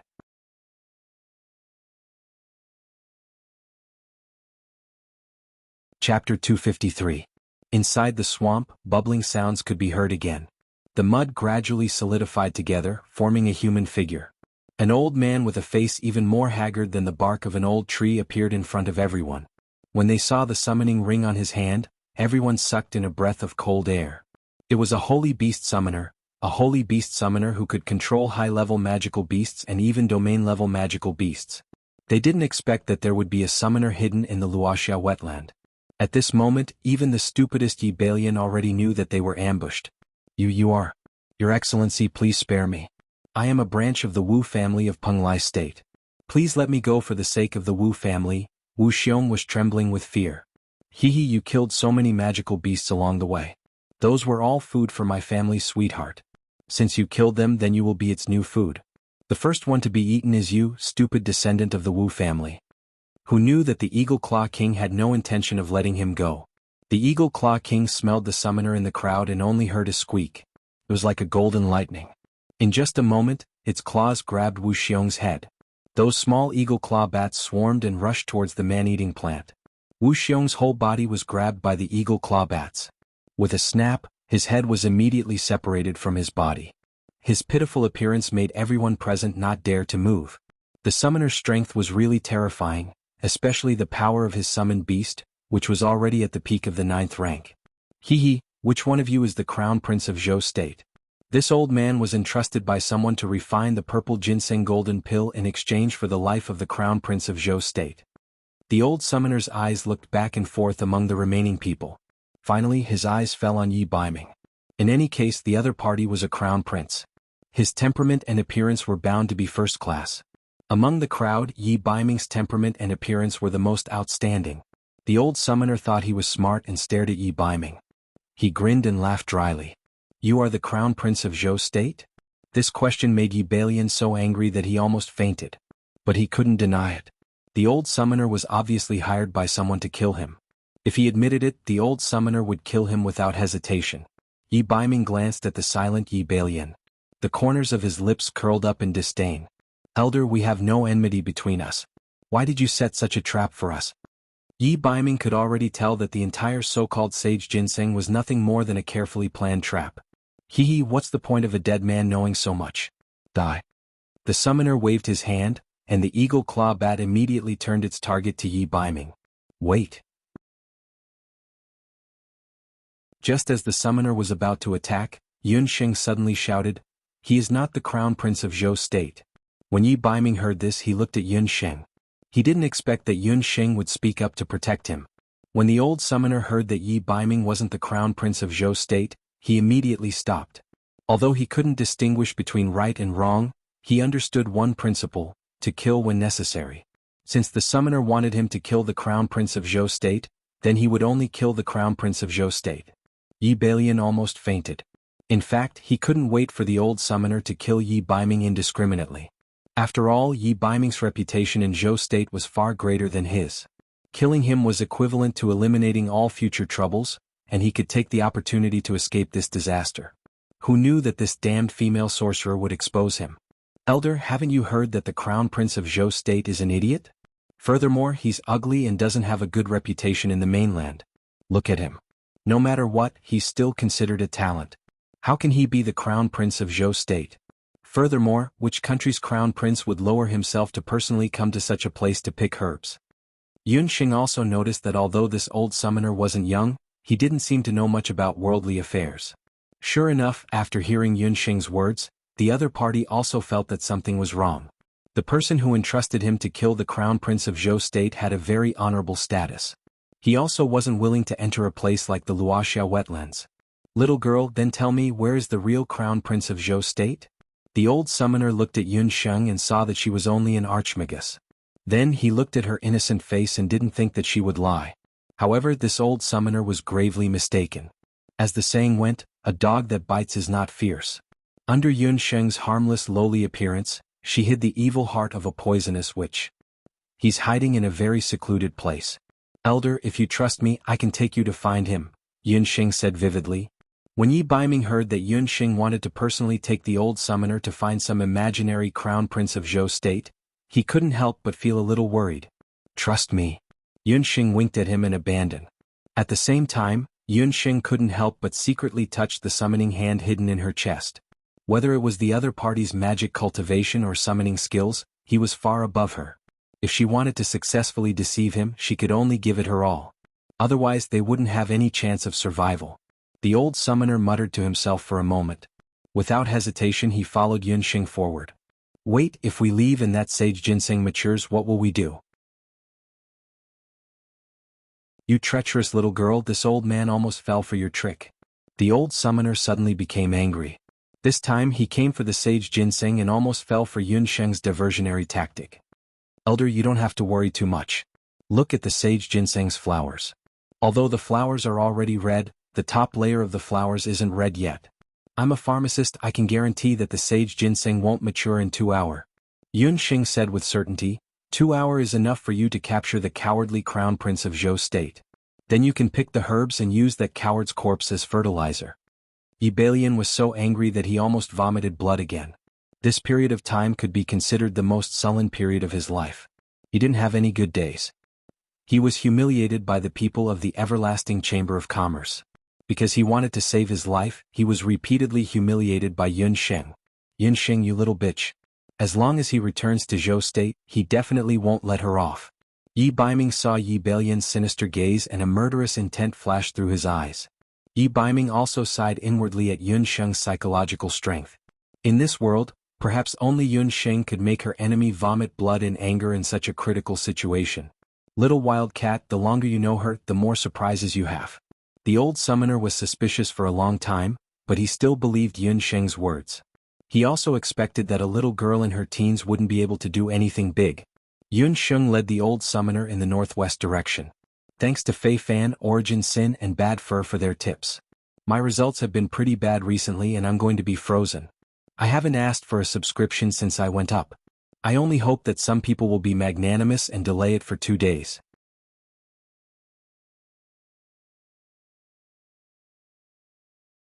Chapter 254. Seeing that their deputy commander had been taken away, the hunters, including Zhou Quan, all expressed that they wanted to track down Yun Sheng.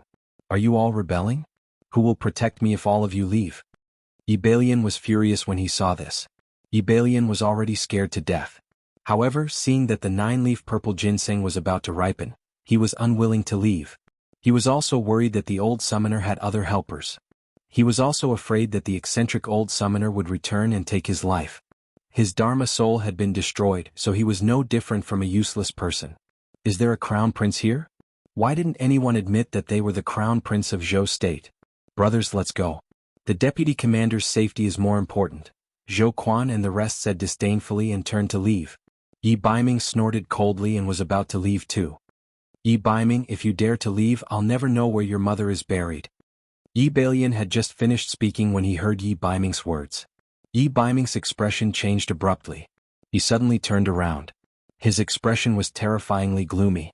The cold light emitted from his gray eyes made people feel as if they were frozen. Yi Baiming approached Yi Baiming step by step. If there was anything in the entire imperial family that Yi Baiming was concerned about, it would be his mother's coffin. Back then, after his mother died, the whereabouts of the coffin had been unknown. All these years, Yi Baiming had been trying his best to find his mother's coffin. However, there were no clues at all. The Emperor of Zhou State was also unwilling to mention this matter. Yi Baiming obviously knew about Yi Baiming's weakness. Yi Baiming suddenly grabbed Yi Balian's collar. He was like a crazed cheetah. His eyes were filled with murderous intent. Yi Balian was choked to the point that he could not breathe. Just as he thought that Yi Baiming was about to strangle him to death, the latter suddenly pulled his hand away. Yi Baiming panted heavily. At this moment he only felt that Yi Baiming was a god of death. Remember, this is the last time you use my mother's coffin to threaten me. If you don't tell me the exact location of the coffin this time, then next time, I will definitely do the same thing as the eagle claw bat did to your subordinate. I will separate your head from your body, Yi Baiming said word by word. He turned around and glanced at Abandon.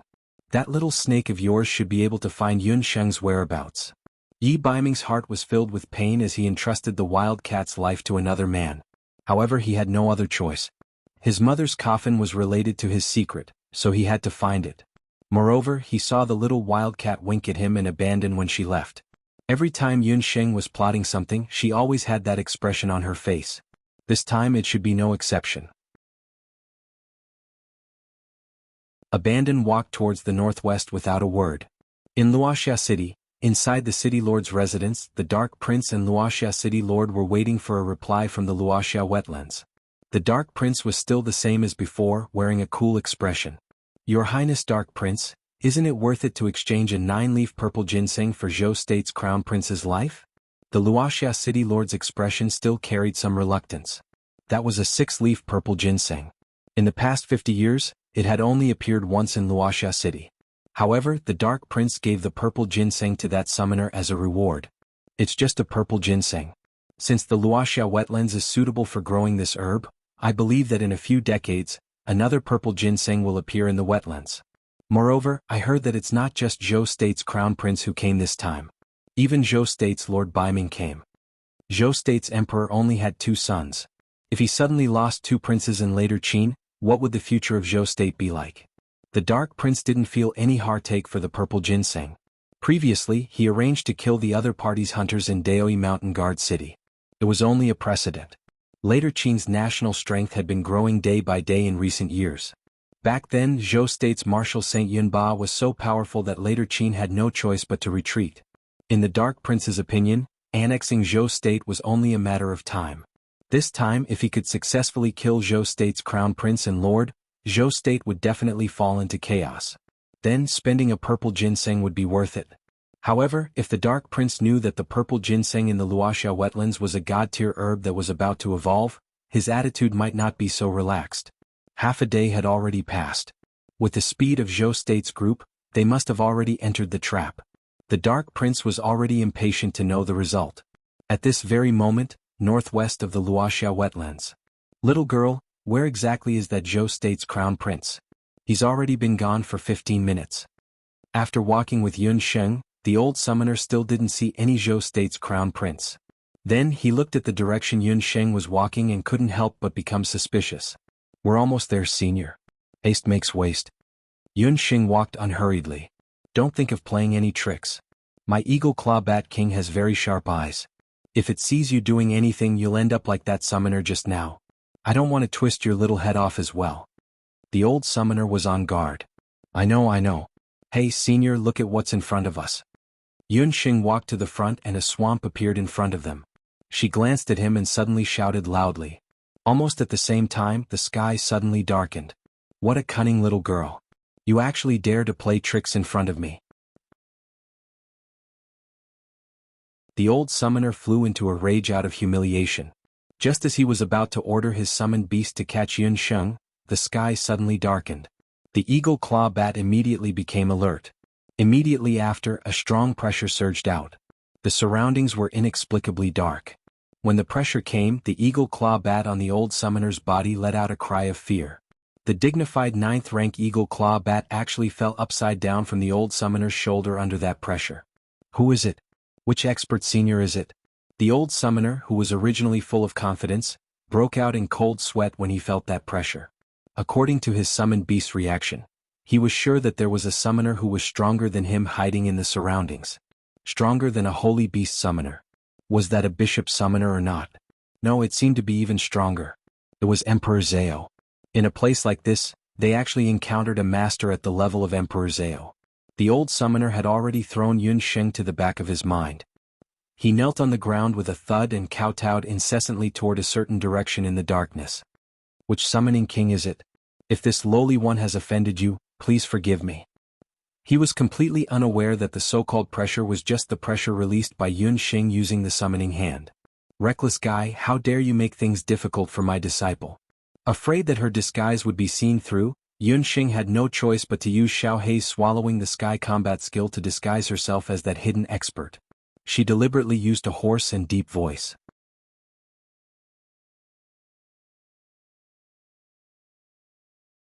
Chapter 255. So that little girl. Oh no, that lord is your disciple. I was too ignorant to recognize you. Please forgive me, the Emperor Zhao.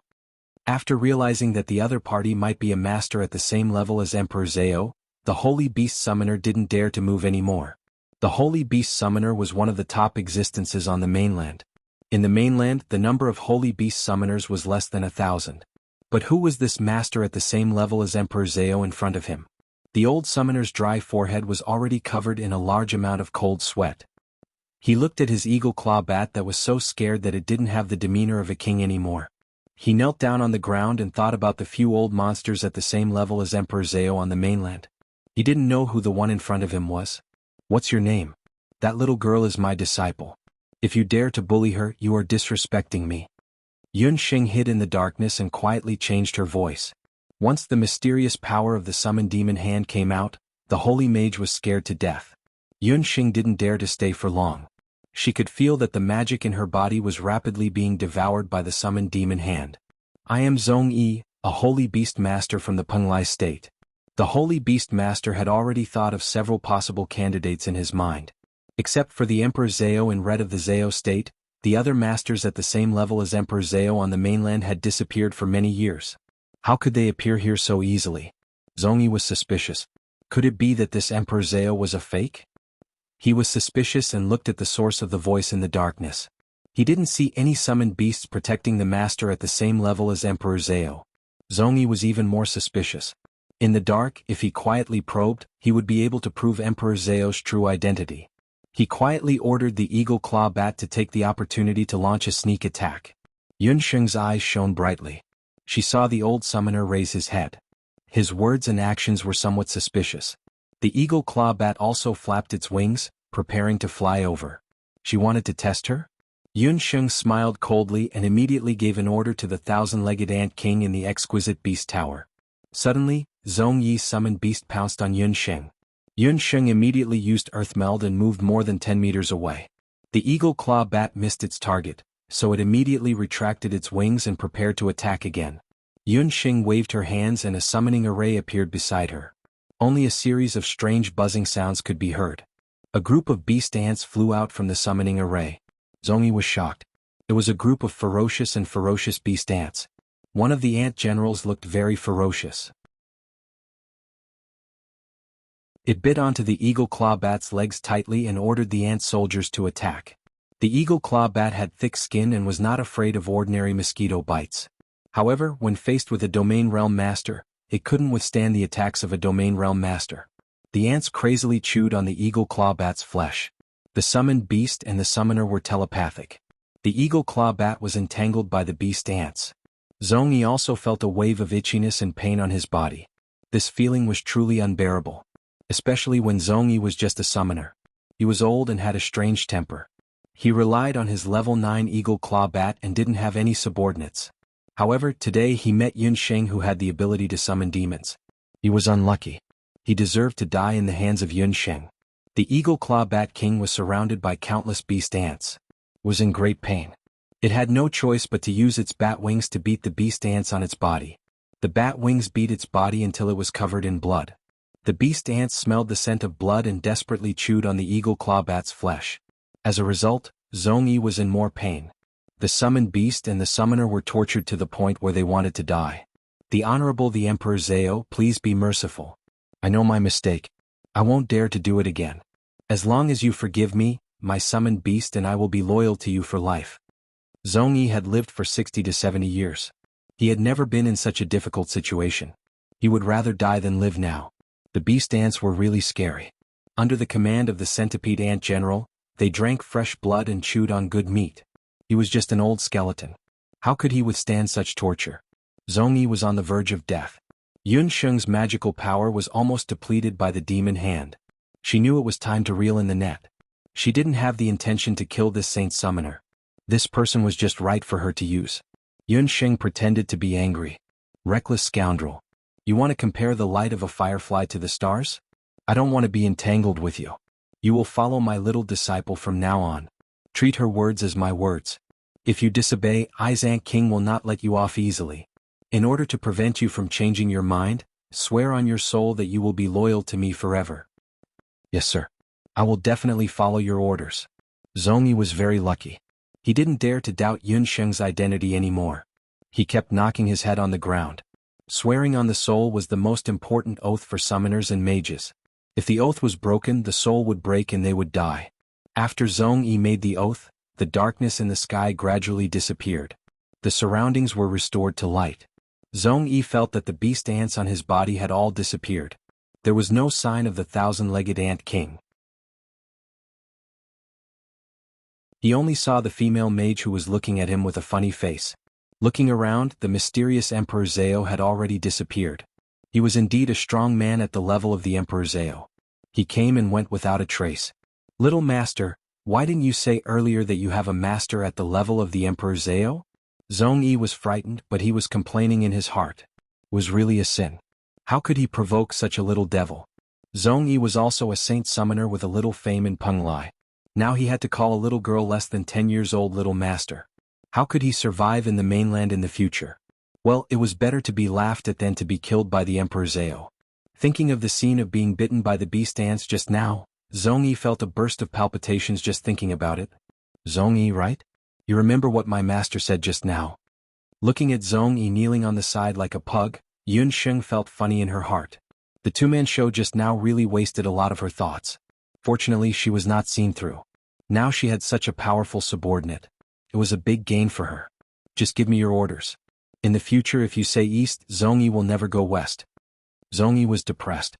He regretted it so much that his intestines were turning green. It seemed that he would definitely be a slave in the future.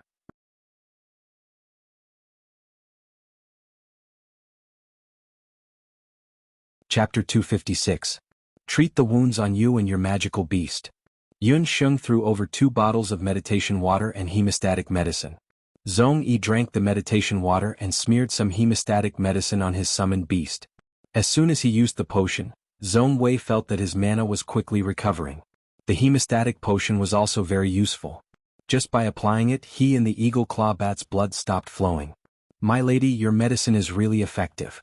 Zhong Yi was a sorcerer and had consumed many meditation water before, but he had never encountered such a miraculously effective medicine. I refined it myself.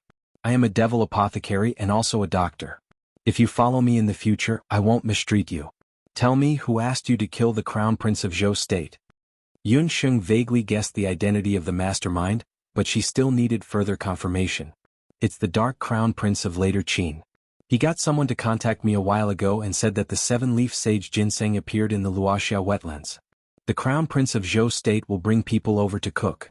The Dark Crown Prince promised me that as long as I kill the Crown Prince of Zhou State, he can ask the palace's pharmacist to help me refine the sage ginseng golden pill. Since Zhong Yi swore loyalty to Yun Sheng, he naturally didn't dare to hide anything. Although Zhong Yi's temper was a bit strange, he was someone who kept his word. The reason why Zhong Yi needed the sage ginseng golden pill was that he suffered some internal injuries when he advanced to the holy summoner rank. In addition, Zhong Yi was getting older and his physical strength was deteriorating year by year. He heard that the sage ginseng golden pill could extend a person's life by at least 50 years, so he had been searching everywhere for the sage ginseng. This time, after he found the whereabouts of the sage ginseng, it was a pity that he didn't know how to refine pills. Since the Dark Crown Prince promised to refine pills for him, he naturally agreed. In any case, this old man had been alone for many years and didn't have any family or friends. What Crown Prince of Zhou State? What Dark Crown Prince? He simply didn't care about the competition between these countries. So the lowly life of the Crown Prince of Zhou State is only worth 1 sage ginseng golden pill. Don't worry, since you're following me, I won't treat you unfairly. I can also refine a mere sage herb myriad gold pill. Ever since Yun Sheng refined the high-grade tribute of the moon god, her alchemy skills had improved by another level. She also had the assistance of magic, so the grade of the pills she refined was much higher than ordinary pills. Zhong Zige was an honest person. He didn't care whether it was a 9-leaf sage herb or a 7-leaf sage herb. In his eyes, it was just a medicinal herb. As long as he could pluck that sage ginseng, he would definitely be able to refine the sage ginseng myriad golden pill. Seeing that Yun Sheng was so confident, Zhong Yi was overjoyed. But before that, you need to do something for me, Yun Sheng whispered into the Zhong Yi's ear. After the latter heard this, he was dumbfounded. Wasn't this scheme a little too vicious? The little girl in front of him looked young, but her mind was really vicious. Okay, I'll do it now. I guarantee that little master will be satisfied. Without another word, Zhong Yi summoned his eagle claw bat and flew in the direction they came from. Yun Sheng used a large amount of magic to summon the demon hand. She rested on the spot for a moment and calculated that the 9-leaf sage herb should have ripened by now. She used a transformation spell and walked towards the place where she found the sage herb. Why isn't it ripened yet? Yi Baiyan and the others were anxiously waiting for the sage herb to ripen. Yi Baiming, on the other hand, was a little distracted. After Yun Sheng lured the saint summoner away, everyone heaved a sigh of relief. The pressure brought by the saint beast summoner was too great. You're still worried about that little girl Yun Sheng? Humph, I'm afraid she's already been eaten alive by the saint beast summoner. Chen Lianer saw that Yi Baiming was staring in the direction that Yun Sheng left and her heart was overflowing with jealousy. She didn't understand why Yi Baiming would look at Yun Sheng so differently. If he had treated her as well as he treated that little girl in the past, she wouldn't have turned to Crown Prince Yi Baiyan. If she dies, you all have to pay with your lives for her. Yi Baiming's gray eyes flashed with a trace of haze. Yi Baiming was a little worried that Yi Baiming hadn't returned after leaving to find Yun Sheng. He already regretted letting Yun Sheng leave alone with the Saint Beast Summoner. The other party had a strange temper. If he knew that Yun Sheng was lying to him, who knew what he would do? Yi Baiming, the 9-leaf purple ginseng is about to ripen. Hurry and pick it for this crown prince. The 9-leaf purple ginseng's corolla was turning from orange to red. Without the Saint Beast summoner's deterrence, the Saint Beast living in the sunset wetlands all became restless. In the wetlands swamp, several 2-meter-long earth ridge crocodiles opened their greedy mouths. Several vultures perched on the withered branches to the side, letting out hair-raising cries. Yi Baiming glanced at the wetlands and suddenly jumped up. His body emitted a biting cold dough qi, causing the nearby Saint Beast to retreat. Just as Yi Baiming was about to snatch the 9-leaf purple ginseng, from the side of the wetlands, 3 figures suddenly appeared. Several high-level magic shot towards Yi Baiming. It's the elite camp of the continent. Yi Baiming's gray eyes moved and his figure flashed in midair. Yi Bailian's subordinates also took the opportunity to move. In the midst of the chaos, a burst of laughter came from the sky. Good lad, you're the crown prince of Zhou State, right? Let's see where you can escape to this time. The Saint Summoner's Zong personality, who had left and returned, descended from the sky. He grabbed the eagle claw bat's sharp claw with one hand and picked up the lone Yi Bailian. Yi Bailian had been sick for a long time and was already weak and powerless. Facing the Zong personality, he didn't have any strength to fight back. After being picked up by the Zong personality, he was like a lamb waiting to be slaughtered. The 2 mages beside him and the shadow guards who were hiding at the side were all dumbfounded. Before they could react, they heard the Zong Yi roar and soar into the air. If you want to find your crown prince, go to the Sunset City Lord's residence and find the crown prince of Later Qin. After saying that, he took away the crown prince of Zhou State, who was already pale with fright. The sudden turn of events left everyone dumbfounded. But everyone clearly heard what the Zong personality said. The crown prince of Later Qin. Everyone immediately understood. No wonder a Saint Beast summoner would appear in such a place. It turned out that the kidnapping and assassination were all done by the crown prince of Later Qin. What a sinister crown prince. After losing their crown prince, the group of guards and magicians couldn't care less about the 9-leaf purple ginseng that was about to ripen. They all immediately chased after the figure in the sky who had already turned into a black dot and rushed towards Sunset City. Chen Lianer glanced at Yi Baiming and recalled his cowardly appearance just now. She gritted her teeth and stayed.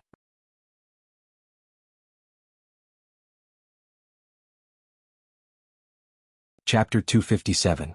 Inside the Luoxia City's City Lord's mansion. Later Qin's Crown Prince, Dark Prince, and Luoxia City's City Lord were drinking and chatting merrily, waiting for Zong Yi's good news. Dark Prince.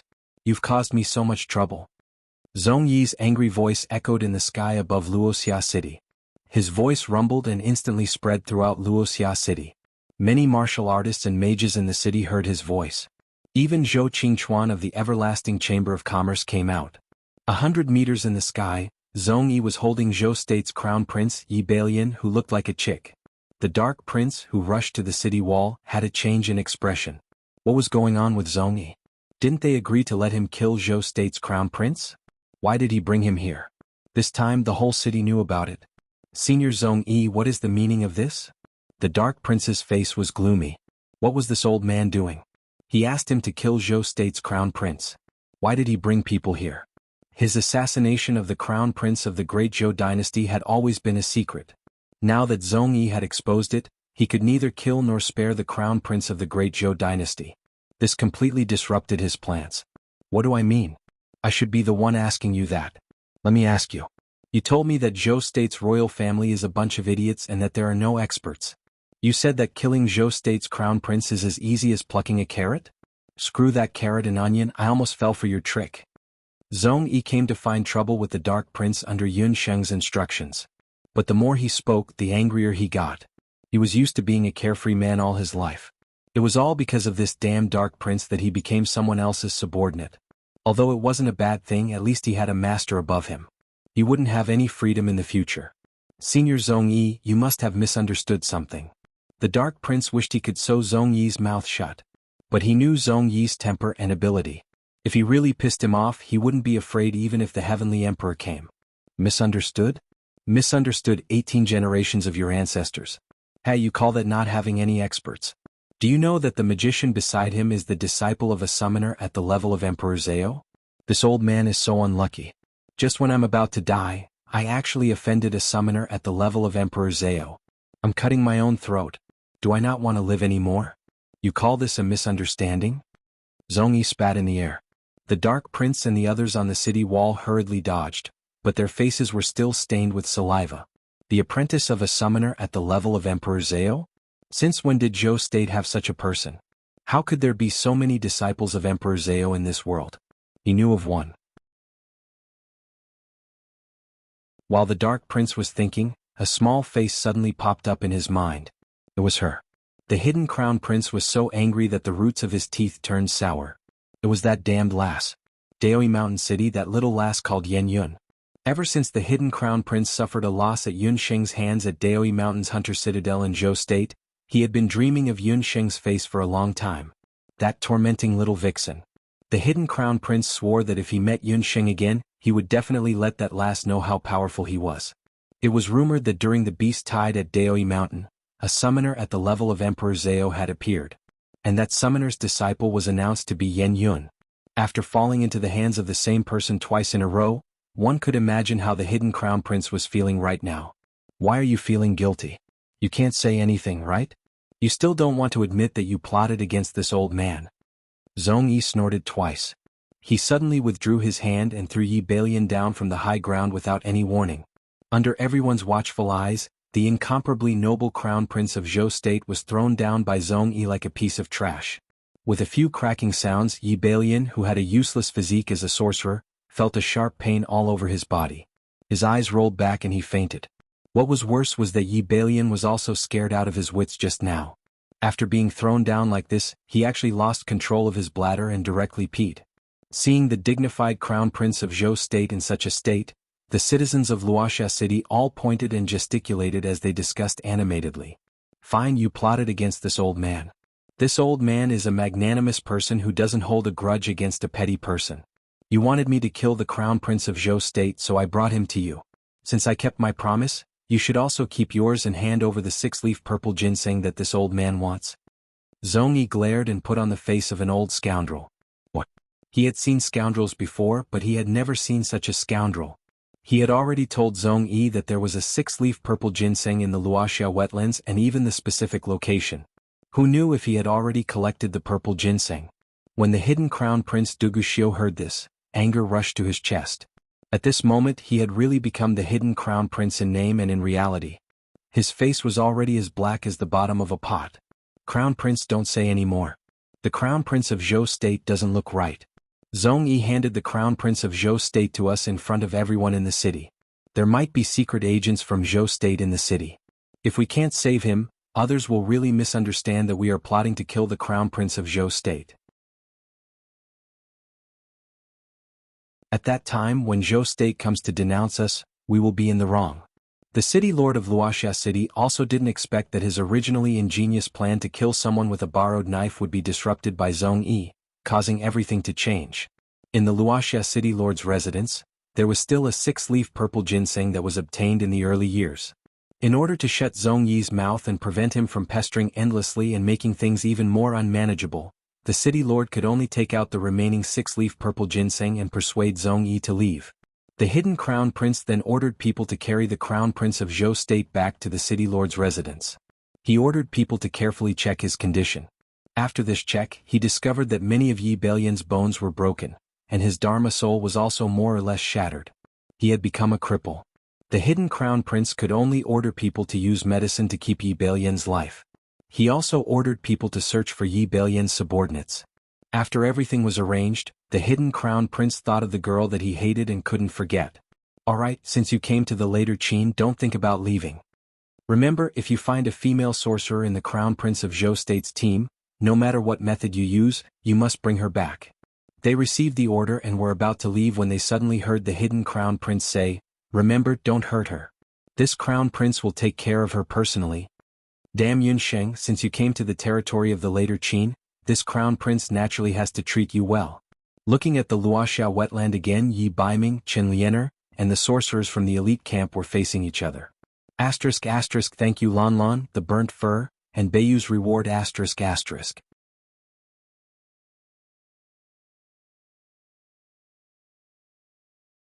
Chapter 258. It's you. Lan immediately recognized Yi Baiming as she brought 2 magicians with her. So you guys came for the sage ginseng as well?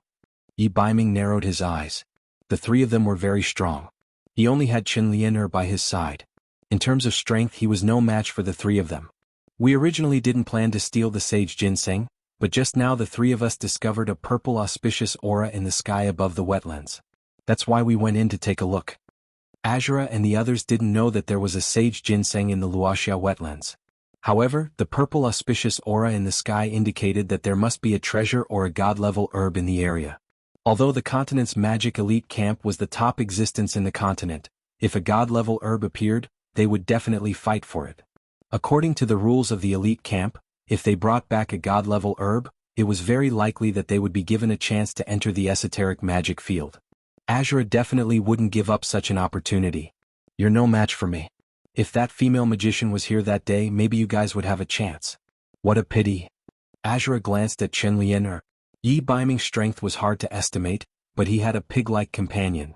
On the other hand, the three of them were all members of the continent's magic elite camp. The three of them cooperated well during their daily training. Even if they met an opponent twice as strong as them, they would still be able to maintain an undefeated position. Unless Yi Baiming's strength reached the level of a sky magician or a martial marquis. However, he was too young. At his age, it was impossible for him to reach that level of cultivation. What did you say? You think I'm no match for Yunxing? What's so great about her? We're both great magicians.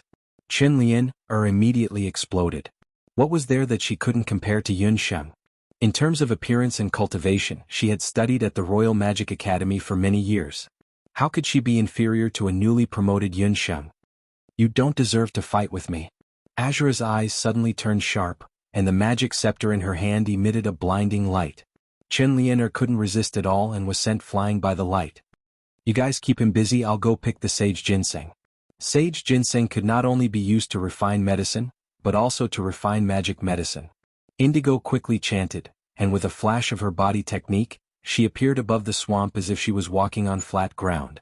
The two mages beside her immediately started chanting. Seal. The mage who was proficient in sealing magic quickly chanted at Yi Baiming. His advanced sealing spell could not only temporarily seal the enemy's magic incantation, but it could also freeze the martial artist's movements. However, Yi Baiming was no ordinary warrior. His strength was even above Qingbai's and Bu Jiuxiao's. It was unknown what technique Yi Baiming used, but he left behind a series of afterimages as he dodged the magic attack. His two fists blasted out, and the two magicians felt as if they had been punched in the chest as they were sent flying. Wind incantation, wind bind. Yi Baiming chanted, and a light green wind element wrapped around Indigo. You're actually a dual cultivator of magic and martial arts. Indigo had already seen that Yi Baiming was no ordinary martial artist. However, Indigo was already prepared. She tapped the magic scepter in her hand on the swamp, and a water-type magic element quickly seeped into the originally solid ground, causing the entire ground to become muddy. Yi Baiming's body sank down. He did not hesitate at all.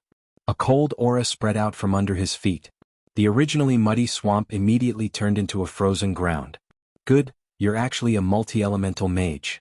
Indigo became more and more courageous as she fought. She leaped up, and the magic soul stone on the magic scepter in her hand shone with a terrifying light. The two of them fought like this for a few rounds, and for a while there was no clear winner. This person's magic cultivation was actually so powerful?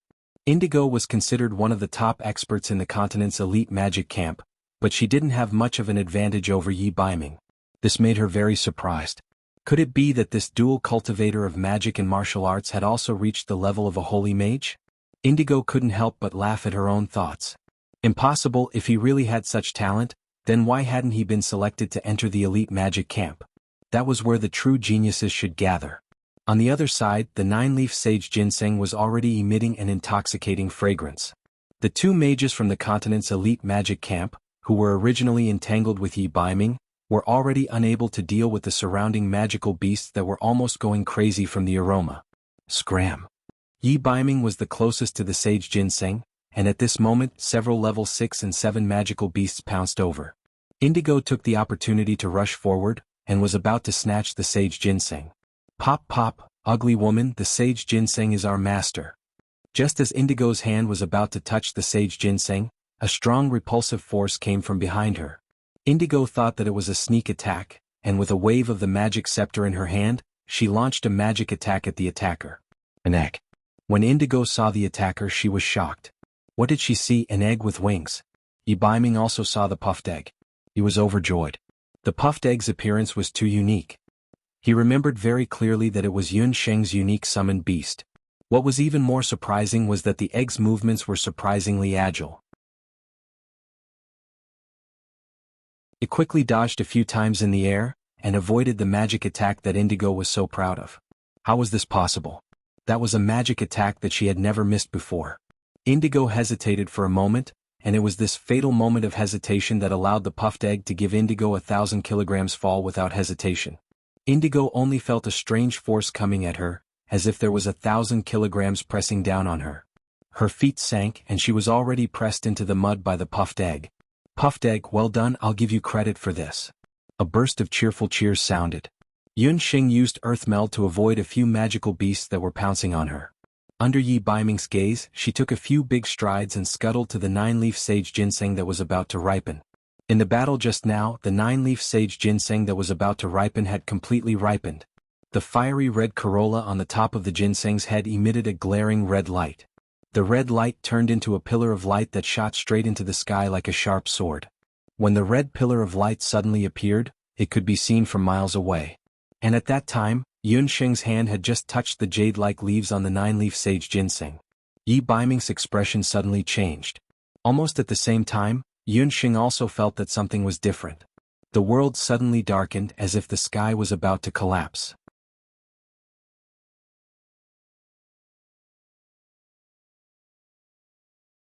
Chapter 259. Strong winds blew in the surroundings, causing a lot of sand and stones to roll on the ground. Looking at the sky again, the originally clear blue sky had long become so dark that one couldn't even see one's own fingers. Just above the 9-leaf sage ginseng, Yun Sheng saw a rapidly rotating dark cloud vortex. The whirlpool sucked in all the clouds around it, as if there was a large hand stirring the calm water surface. The air became more and more oppressive, and the clouds seemed to be continuously pressing down on the ground. The rumbling of thunder sounded, and the few people present seemed to suddenly understand. 9-leaf sage ginseng was the most crucial step in transforming from a sacred herb to a divine herb. It was rumored that whenever a treasure appeared, it would inevitably trigger a phenomenon of heaven and earth, and the spirit-transforming grass would also inevitably trigger an extraordinary phenomenon of heaven and earth. They didn't expect that the 9-leaf sage ginseng's advancement would trigger a lightning tribulation. Little wildcat, let's go. Yi Baiming's complexion suddenly turned deathly pale. In heaven and earth, all kinds of natural phenomena were the most terrifying. Even experts who had reached their peak state would find it difficult to contend against the power of nature. Yi Baiming was secretly happy that Yun Sheng was safe and sound a moment ago. But at this moment he had the illusion that he had fallen from heaven to hell. When that rolling thunder fell, Yun Sheng's body of flesh and blood simply couldn't withstand it. When had Yun Sheng personally experienced such a scene? She also didn't expect that picking herbs would actually cause such a disaster. In a split second, several plans flashed through Yun Sheng's mind. For example, every time she was on the operating table, when faced with all kinds of unexpected situations such as bleeding, sudden cardiac arrest, and so on, she would always be able to make an orderly and immediate judgment. Escape, use earth escape, and dodge in an instant. That was undoubtedly the best plan, but in that way this shocking heavenly lightning would definitely turn the sage ginseng into ashes. Without the sage ginseng, then second uncle's hand, thinking of Yun Songlong's right hand, Yun Sheng immediately dispelled the idea of using earth escape. She couldn't leave, she would definitely pick the sage ginseng. Perhaps she could give it a try and use the Shinong medical bracelet in her hand. Even if she was injured by the heavenly lightning, perhaps she could still use the divine power in the Shinong medical bracelet to give it a try. Yun Sheng no longer hesitated. Her eyes flashed with determination and decisiveness. She did not dodge. Instead, she grabbed the purple ginseng and pulled it up fiercely. The instant the purple ginseng was uprooted, a heavenly lightning with an earth-shattering aura descended from the sky. It was as if a giant serpent had appeared in the sky, and a bolt of lightning struck the top of Yun Sheng's head, as if it was punishing her for daring to offend the heavens and profane the divine medicine. The moment the lightning struck, Yun Sheng felt that her body was pressed to the ground by a tall figure. This scene was so familiar. Yi Baiming's familiar scent hit him in the face. History seemed to be rewinding. Just like that night in Banana Leaf Village, Yi Baiming, who was injured, also pressed her under his body like this. But this time they weren't facing great magician Yang, but an irresistible bolt of heavenly lightning. Why? Yun Sheng could only hear herself ask in a voice that sounded like a mosquito bite. Did he not know that he would die if he did this? She only saw a faint smile at the corner of Yi Baiming's mouth. At that moment, his gray eyes seemed to flicker with something. She only saw Yi Baiming's thin lips move. I am your retainer. If you live, I live. If you die, I die. In the face of life and death, Yun Sheng recalled a past event. That event happened before she transmigrated to the boundless land. In fact, she had already completely adapted to her identity as a reincarnated person in the boundless land. It had been a long time since she recalled the events of the past. When she was still a child, there was once a patient who came into her grandfather's small clinic. That was a mother whose lower body was almost paralyzed. Because the treatment in the city hospital was ineffective and there was no chance for her hands to recover, she asked around for the Yun family's clinic and came to see a doctor. When Grandfather Yun diagnosed her at first, he regretfully told her that her paralysis was very difficult to cure. When asked why the female patient was so seriously injured, the female patient only told him that she was injured while saving her son.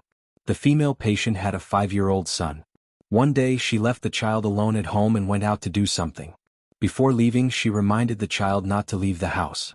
Just as she was returning home and passing by the apartment building, she saw the mother's child poking his head out of the 6th-story window. The child excitedly called for his mother, his small body leaning out of the window. I saw my child fall down. At that moment, I didn't care about anything else. My first reaction was to reach out and catch my child. When the female patient mentioned the past, her face was filled with lingering fear, but her face was filled with maternal pride. The female patient's son was saved by her in the end. Although the female patient's lower body was almost paralyzed due to the weight, and it was very likely that she would never be able to stand up like a normal person, her son only had 2 broken bones. After Yun Xing studied medicine, from a doctor's point of view, she disapproved of the act of catching someone with bare hands. From the perspective of modern mechanics, a falling object, even if it was just a small stone, would have a force of dozens of kilograms, let alone a child who weighed dozens of kilograms. She remembered that she had asked the female patient if she regretted doing so. The female patient said that she didn't regret it. In fact, she didn't have time to think about the consequences at that time. Because of this incident, her lower body was very likely to be paralyzed for the rest of her life. When Yun Sheng heard the female patient's words, she was touched. Although she had never been a mother, she still remembered those words clearly. At that time, Yun Sheng was just a child, but the smile on the female patient's face and the smile on Yi Baiming's face were full of love and affection. When her grandfather heard those words, he was touched. In the end, he used his 3rd hidden needle to penetrate the female patient's body. At that time, her grandfather's health was already very poor, but he still chose to use his precious internal energy to save the female patient. When her grandfather died, the female patient was already able to walk. She brought her child and came to pay her condolences in person. But why did Yi Baiming feel this way about her? Yun Sheng's heart was filled with a strange feeling that she had never felt before. She crazily pushed Yi Baiming away. He didn't want her to die, but she also didn't want to implicate others. Lan He and the other magicians from the mainland's elite camp were also stunned by this scene. They didn't even understand why the 2 people would disregard each other's lives to save each other.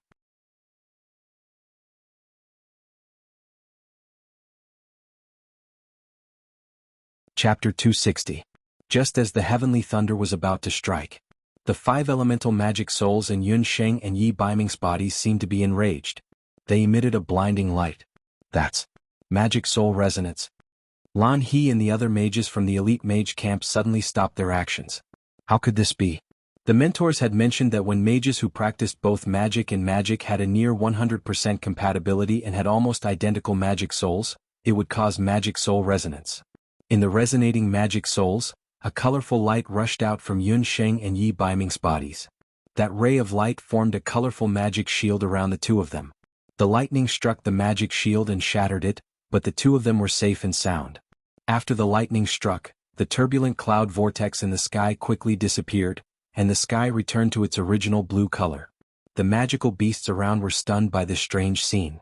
Even the puffed egg stopped flapping its wings and looked at Yun Sheng and Yi Baiming. A miracle. It was really a miracle. They actually used a magic shield to block the lightning that had the power of a forbidden spell. Lan He and the other mages from the elite mage camp were stunned. Yun Sheng and Yi Baiming were also in the joy of surviving a disaster. Sister Lan, should we still snatch the sage herb? The mages asked. No, those two, let's go. Lan He waved her hand. She had to report to the mentors what she had witnessed today. Looking at Yun Sheng and Yi Baiming under the magic shield, Chen Lianer, who had witnessed everything, was so jealous that her eyes were almost spitting fire. She got up with hatred and ran in the direction of Wuxia City without looking back. Yun Sheng, don't be so smug. You will never be with Yi Baiming. Yun Sheng and Yi Baiming did not react at all. At this moment, they only had each other in their eyes. Yun Sheng looked at the magic shield with the joy of surviving a disaster in her eyes. You are crazy. You'll die. Yun Sheng could feel Yi Baiming's heartbeat through her clothes and into her heart. This caused her heartbeat to speed up a little.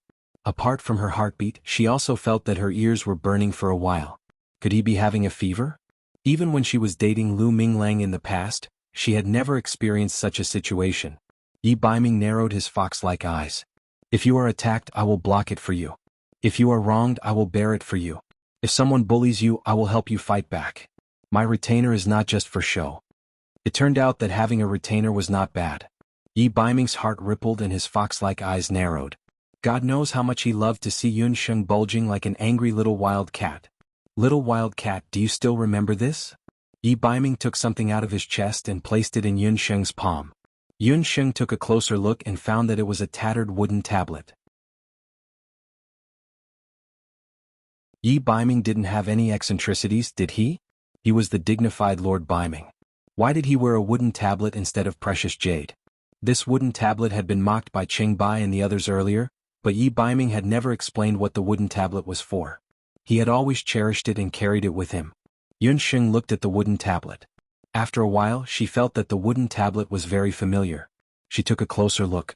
Wasn't this a wooden tablet that she used to sleep on when she was in Banana Leaf Village? In the middle of the wooden tablet, there were a few crooked words carved into it. Yun Sheng recognized the words. When she left Banana Leaf Village, she hurriedly left a line of words beside Yi Baiming, who had just completed his cornea transplant. She didn't expect that Yi Baiming would carry this wooden tablet with him. The wooden tablet wasn't big. There were only 2 words on it that could be recognized: goodbye. Yun Sheng remembered clearly that she didn't have a good impression of Yi Baiming at the time. After the surgery, she just wanted to get rid of Yi Baiming as soon as possible. The words she left behind were clearly, goodbye. And that no had already been carefully ground away by Yi Baiming. A sour feeling slowly spread in her nose. For a moment, Yun Sheng held the wooden tablet. She remembered how Yi Baiming hugged her without hesitation when a purple bolt of lightning fell from the sky. He used his broad back to block that bolt of lightning for her. At that moment, she could smell the burning smell of Yi Baiming's skin and flesh, but his expression was very calm. Yi Baiming wasn't a person who was good at expressing himself, but he was someone who was good at using his actions to express his feelings. Ripples spread in her heart. Yun Sheng put down the wooden tablet and glanced at Yi Baiming. It seemed that after meeting her, nothing good had happened to the night fox. But why did her heart palpitate? Lu Minglang had never given her this feeling back then. Even at the moment when she broke up with Lu Minglang, Yun Sheng's heart ached more because she felt that her efforts over the past few years weren't worth it. On the other hand, Yi Baiming was the opposite. Was his sacrifice worth it? Perhaps he didn't care about this problem at all. He just wanted to protect her. She clearly didn't give him a good look every time she saw him. But he was still willing to be her retainer. She unbuttoned his clothes and saw that his back was badly mutilated. Yun Sheng's hand trembled slightly and her heart ached. Her face was unknowingly wet. Little wild cat, are you crying? There was a hint of weakness in Yi Baiming's voice. Even though more than half of the power of the heavenly thunder had been blocked by the combined magic of the two, a small portion of the power of the heavenly thunder had been used on Yi Baiming, the human shield. Yun Sheng wiped the corners of her eyes and realized that her face was already wet. She didn't know if it was tears or sweat. Yi Baiming was just a body of flesh and blood. It was already very lucky that he could survive. You don't want to live anymore. That was lightning. Yun Sheng was almost venting her anger on Yi Baiming's body. You're the one who doesn't want to live. For Yun Songlong's hand, you're even willing to give up your own life. Yi Baiming was also very angry.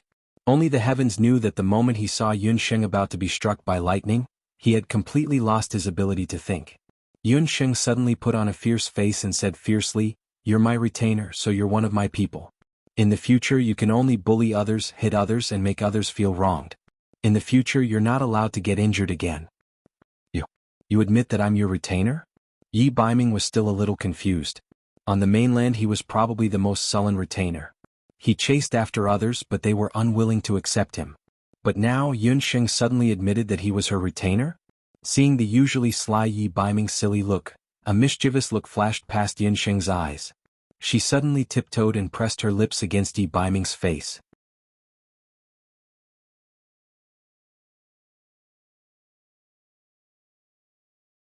Chapter 261. Yunsheng couldn't help but have a mischievous feeling. She took another step closer and suddenly with a smack she kissed Yi Baiming on the cheek. Yi Baiming was instantly stunned. Yi Baiming's beautiful side profile revealed an unnatural blush. The so-called beautiful man's shyness was very pleasing to the eye. "From now on you are my Yunsheng's man. If there comes a day when you betray me, I will definitely not let you off," Yunsheng half-threatened. In her previous life, because of Lu Minglang's betrayal, Yunsheng had once thought that she would never be able to fall in love with anyone else. However, after experiencing life and death with Yi Baiming, perhaps because she had died again, she felt that her mentality had changed a little. Yi Baiming's face was red, but after Yunsheng succeeded in teasing him, her face was full of pride. After Yunsheng picked the purple ginseng, she checked Yi Baiming's wound. "Where's Qi?"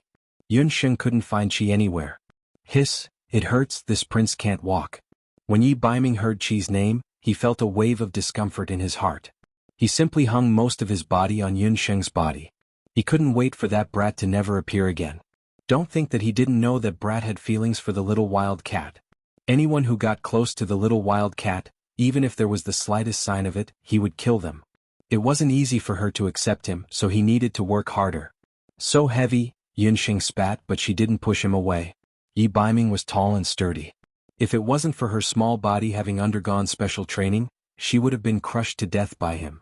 Once the heart's defenses were relaxed, it was easy to cause a disaster. Yi Baiming's confession made her see the true feelings of this young man who looked cold on the outside but hid his true feelings even more clearly. Even she herself didn't know if she had fallen in love with this young man. Was it because she liked him or was it because she was used to it? After all, he was the person she had interacted with the most ever since she came to the boundless world. Perhaps it was when the two of them had met in Banana Leaf Village, or perhaps it was when he had taken that blow from Yunba in the restaurant. Forget it, forget it. I already owe him enough. Even her Dharma soul was obtained from this brat. In that case she would reluctantly repay him with her body. Yi Baiming tilted his head to look at Yunsheng. At this moment he felt an unprecedented feeling in his heart. The girl in front of him was as bright and beautiful as the warmest ray of sunshine in winter. In the darkest moment of his life she suddenly appeared in his life. He smiled and leaned his strong body against Yunsheng's small body. An invisible warmth spread between the two of them. It turned out that there was a kind of person who, as long as she was by his side, even if she didn't say a word or look at him, she would still be able to warm his heart. Just as Yi Baiming was immersed in this warmth, a voice that didn't fit the situation sounded. "Puff Puff, handsome pot, my dear master, Puff Puff can help you." Puffed Egg's heart flew over. Only then did Yunsheng remember that she had summoned Egg Popping when she was too busy to deal with the enemy. Indeed, she had used Puffed Egg to successfully suppress that female magician from the continent's elite magician camp. However, seeing Puffed Egg's intimate actions, Yunsheng felt strange. Puffed Egg didn't really like humans. Other than herself, every time it saw someone, it would give them a 1,000-pound pendant. Puffed Egg remembered Yi Baiming. He was the blind handsome pot who had 5 Dharma souls. After not seeing him for 2 years, the handsome pot had become even more handsome. This egg? When Yi Baiming saw Puffed Egg coming over, he immediately became alert. He also remembered this strange egg. It was Yunsheng's summoned beast. When it first appeared, this fellow directly crippled great magician Yang. Just now, it was also this egg that directly crushed Blue. Let me formally introduce you. This is my summoned beast, Puffed Egg. It rarely shows its face in front of others. Since you are one of us, you two should get along well in the future. Yunsheng glanced at Puffed Egg. Once it saw a handsome guy, it couldn't even flap its wings. It was really a cute egg. Yunsheng's 5 Dharma souls originated from Yi Baiming. When Puffed Egg saw Yi Baiming, it naturally had a good impression of him. If Abandon can't find me, it will definitely go to Wuxia City first. It's about time for us to go back and take a look. Yun Sheng couldn't wait to see if Zhong Yi had completed the task she gave him. After Yun Sheng and Yi Baiming returned to Wuxia City, they heard a big news.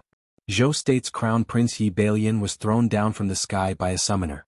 He was now unconscious and had been placed in the city lord's mansion. It was said that later Qin's Dark Crown Prince was also present. When Yi Baiming heard this, he was very surprised. How did this matter involve the later Qin's Dark Crown Prince? Yun Xing knew what was going on in her heart, but she didn't show it on her face. After returning to the city, Yun Sheng indeed found abandoned. After Yi Baiming rushed to the city lord's mansion, he saw Yi Bailian lying on the sickbed. He was already out of breath. The doctor from the city lord's residence had also come to take a look. Yi Bailian's injuries had worsened. Coupled with the fact that he had been humiliated in public and had been smashed, most of the bones in his body had been broken, let alone his Dharma soul. I'm very sorry, Lord Baiming. Such a thing happened in later Qin's territory. I have already ordered people to go and hunt down the summoner who committed the crime. As far as I know, this matter is likely to be done by Penglai State.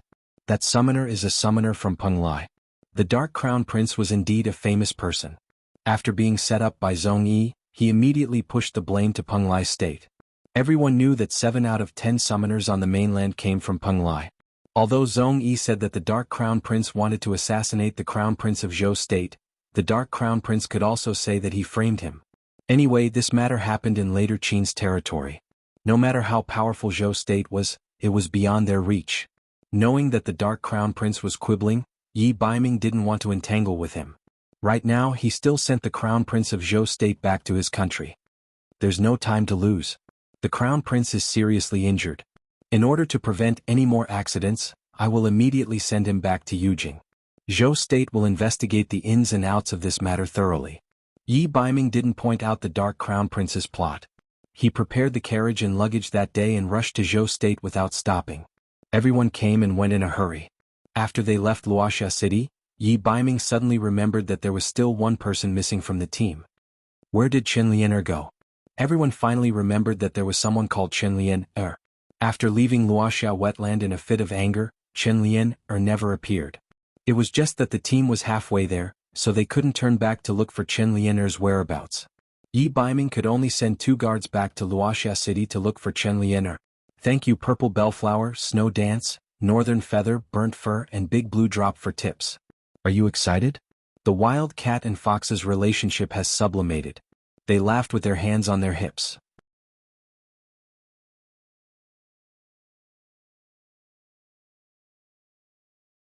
Chapter 262. In the Wuxia City Lord residence, Chen Lianer had a sack over her head. She was dizzy and only woke up after much difficulty. She remembered that when she saw Yi Baiming and Yun Xing being intimate, she left the Wuxia wetlands alone in a fit of anger. For some reason, her vision suddenly turned black and she was knocked unconscious. She was startled and looked around.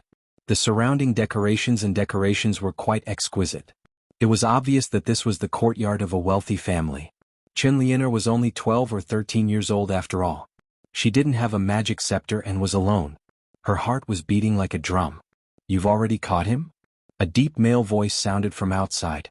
Immediately after, the door was pushed open. The Dark Prince walked in with his hands behind his back. He sized up Chen Lianer, who was curled up on the bed, and snorted. Wicked girl, do you know who I am? Hearing the man's cold voice, Chen Lianer couldn't help but shiver. This man's voice was filled with hostility. How could she not know that she had offended some powerful figure in the later Qin city? Don't come over. Do you know who I am? Chen Lianer curled up in a corner. Seeing that the other party had changed her arrogant and despotic appearance to a pitiful voice, the Dark Prince gritted his teeth in hatred. Previously, he was blinded by that little lowly's pitiful appearance. That was why he saved her from the beast tide. Who knew that he would be tricked by her? The Dark Prince was incomparably arrogant and thought highly of himself. He viewed the humiliation that Yun Xing gave him as a huge stain in his life. That was why he sent people to capture Yan Yun. I know that your master is that mysterious old man Emperor Zhao. However, you're in my hands right now. It's inconvenient for you to move around and you don't have a magic scepter. How do you think you can ask for help? The Dark Prince's face darkened. He walked to the bed and accurately pinched Chen Lianer's chin through the sack. Chen Lianer felt that the hand that was squeezing her chin was very forceful, as if it was going to crush her chin. It hurts. Who exactly are you? Why are you doing this to me? Chen Lianer was in so much pain that tears came out. Who are you? It's only been a year and you don't even remember this prince. The Dark Crown Prince was infuriated. This damned woman had humiliated him, yet she still dared to forget about him. He pulled the sack off Chen Lianer's face. What came into view was a scarred face and a completely unfamiliar face. The Dark Prince took a closer look and then looked at Chen Lianer's panicked eyes. His expression turned even worse. It wasn't her? He couldn't tell if he was disappointed or angry. He remembered Yun Sheng's eyes. That little loli's most attractive feature was her pair of lively black eyes. They were lively and always flashed with slyness. The girl in front of him was definitely not her. Paw. The Dark Crown Prince slapped Chen Lianer's face. Damn it, I actually caught the wrong person. This Crown Prince wants to catch Yan Yun. When the soldiers heard that they caught the wrong person, they all knelt on the ground. Chen Lianer was slapped to the ground and her face immediately swelled up. Yan Yun? Wasn't that Yun Sheng? Why was it Yun Sheng again? Why did everyone only have Yun Sheng in their eyes? I'm not some Yan Yun, I'm her enemy. I hate her to death and want to cut her into pieces. Chen Lianer looked up and saw the Dark Crown Prince's appearance. The Dark Crown Prince was cold and tall. His face was filled with anger, but it made him seem even more noble. He was completely different from the useless Crown Prince Yi Balian from before. Chen Lianer thought that this group of people had a grudge with Yun Sheng. She quickly cursed Yun Sheng, hoping to gain their good impression. Who knew that the Dark Crown Prince would become even angrier after hearing this? He grabbed Chen Lianer's long hair, causing her to cry from the pain. The Dark Crown Prince said word by word, "She's my woman. Only I can punish her if she wants to be killed." Crown Prince. Later Qin's Dark Crown Prince. Chen Lianer recognized the fierce youth in front of her. He was the later Qin's Dark Crown Prince whose name had spread across the continent in recent years. Later Qin's customs were very valiant and they ruled the country with martial arts. However, their martial arts spirit was different from the orthodox martial arts promoted by Zhou State's Wushuan Wuji school. Back then, when the 5 countries were divided into territories, later Qin's ancestor was the weakest. Therefore, later Qin's territory was the most barren among the 5 countries and had the most demon beasts. Later Qin's late king brought 1,000 plundered commoners to later Qin. The first thing he did was to drive the 1,000 commoners into a land of tigers and wolves. Without giving them a single weapon or grain, he let the 1,000 commoners who had never practiced martial arts live in the land of tigers and wolves for 3 months. 3 months later, there were only 50 people left out of the 1,000. These 50 people were the earliest batch of later Qin's residents. Since then, later Qin gradually grew stronger and the entire country practiced the tiger-wolf style of martial arts. Once an infant reached the age of 3, they would be immediately thrown into the wilderness for training. Only those who survived could enter the country's martial arts center to cultivate. Even the nobles of later Qin were the same. The current later Qin's king had a full harem. He had more than 500 concubines and these concubines gave birth to nearly 100 strong princes and princesses. Later Qin's king announced on his 30th birthday that he didn't choose the eldest son of the first wife to be the crown prince. There was no restriction on gender and only the strongest could ascend the throne. It was also because of this that the later Qin's palace had more assassinations and fights than any of the 5 countries on the continent. The Dark Crown Prince was born in such an environment. His mother was only a lowly palace maid. One winter day she was fancied by the drunk later Qin's king beside a well in the palace and got pregnant after he forced himself on her. When the Dark Crown Prince was still in his mother's womb, his mother was almost killed by the other concubines. However, after the Dark Crown Prince was born, his body was much stronger than ordinary princes. He started to shoot arrows at the age of 3 and could already lift a stone mill that weighed 200 kilograms by the age of 5. When he was 7, he broke into the harem alone and disfigured a bunch of concubines who had humiliated his mother in the past. The cruelty of his actions caused a sensation in the entire later Qin. However, when the king of later Qin's king found out about this, not only was he not angry, he even eliminated the public's opinion and made him the crown prince. He was made the crown prince at the age of 7 and formed the crown prince's secret unit at the age of 13. The name of the later Qin's Dark Crown Prince had already spread far and wide on the continent. However, such a person was ruthlessly humiliated by Yun Sheng. As the future crown prince consort of Zhou state, Chen Lian naturally heard about the other country's royal family. She didn't expect that she would fall into the hands of the later Qin's dark crown prince. She was so frightened that her face turned pale and her body trembled uncontrollably. I was wrong, Your Highness Crown Prince. Please don't kill me. If you send me back to Zhou state, His Highness Crown Prince will definitely be grateful to you. I'm the future crown prince consort. Chen Lian kept begging for mercy. Even now, Chen Lian was still dreaming of being the crown prince consort. Zhou state's crown prince consort? You're that trashy Balian's woman? The dark crown prince's eyes turned cold as he sized up Chen Lian. Upon closer inspection, the dark crown prince also noticed that Chen Lian's appearance wasn't ordinary. Unfortunately, there were many small scars on her face. This crown prince can help you heal your face and can also send you back to Zhou state. However, from now on, you have to listen to this crown prince obediently. The dark crown prince looked at Chen Lian as a new scheme brewed in his mind.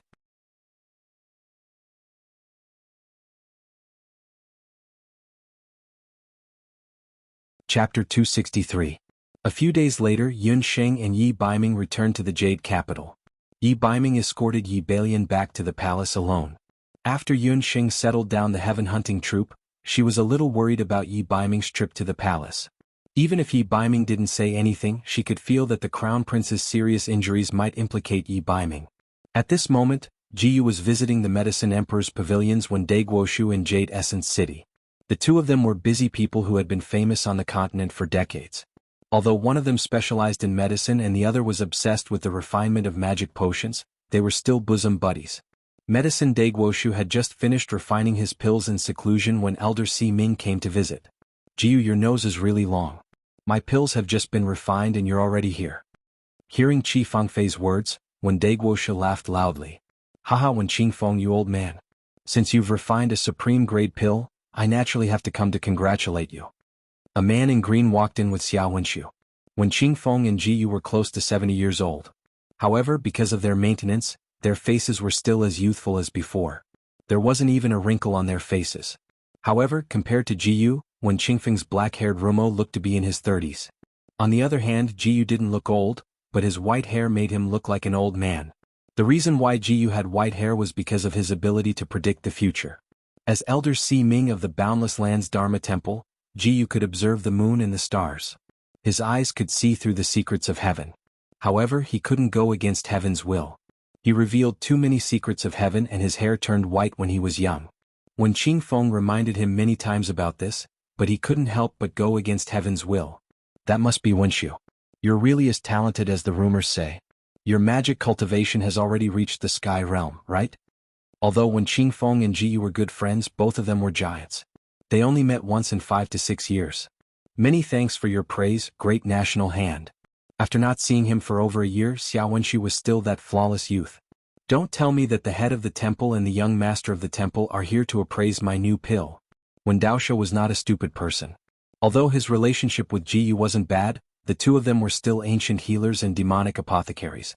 Haha, as expected of old medicine man, you know my thoughts the best.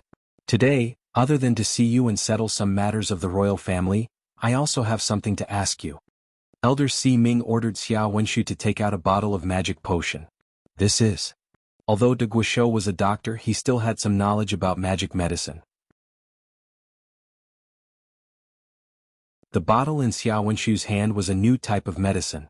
It was bright red in color and seemed to be a high-grade magic medicine.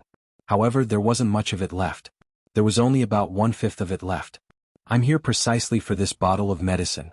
The name of this bottle of medicine is called the Praise of the Moon God. I wanted to ask you if this medicine originated from your Medicine Emperor Pavilion? This bottle of Praise of the Moon God was something Qin Wentian had obtained by chance in the Dharma Temple. It turned out that after the auction in Luoxia City, Qin Luo he returned to the Tang Yuan kingdom with the Praise of the Moon Goddess, which he had won with 10,000 purple gold coins. Although he was eager to see his son succeed, Qin Luo he still decided to send this bottle of magic medicine to the local temple to find an authoritative demonic apothecary to appraise it. After the appraisal, even the demonic apothecary of the temple didn't know the origin of this bottle of magic medicine. They could only rely on the analysis of the ingredients of the magic medicine to confirm that it was not poisonous to the body. After knowing that the magic medicine was not poisonous, Qin Luo he immediately let his only son consume it. In just one night, Qin Luo he's useless son, who couldn't feel a trace of magic in his body, actually became a water and wind magic spell warrior the next day. Furthermore, after consuming the magic medicine, the Qin family's only son's body didn't have any problems. Until now there were no side effects. Everyone in the Qin family was overjoyed. Even the temple in Tangyuan was shocked.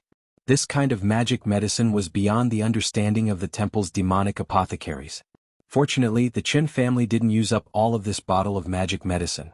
The temple obtained the remaining portion of the magic medicine from Qin Luo he. The strangest thing was that when the Dharma temple tried to recreate the potion, analyze its composition, and imitate the potion, they realized that even if they used the exact same ingredients, they could not replicate the tribute of the moon goddess. Oh, there really is such a miraculous magic medicine.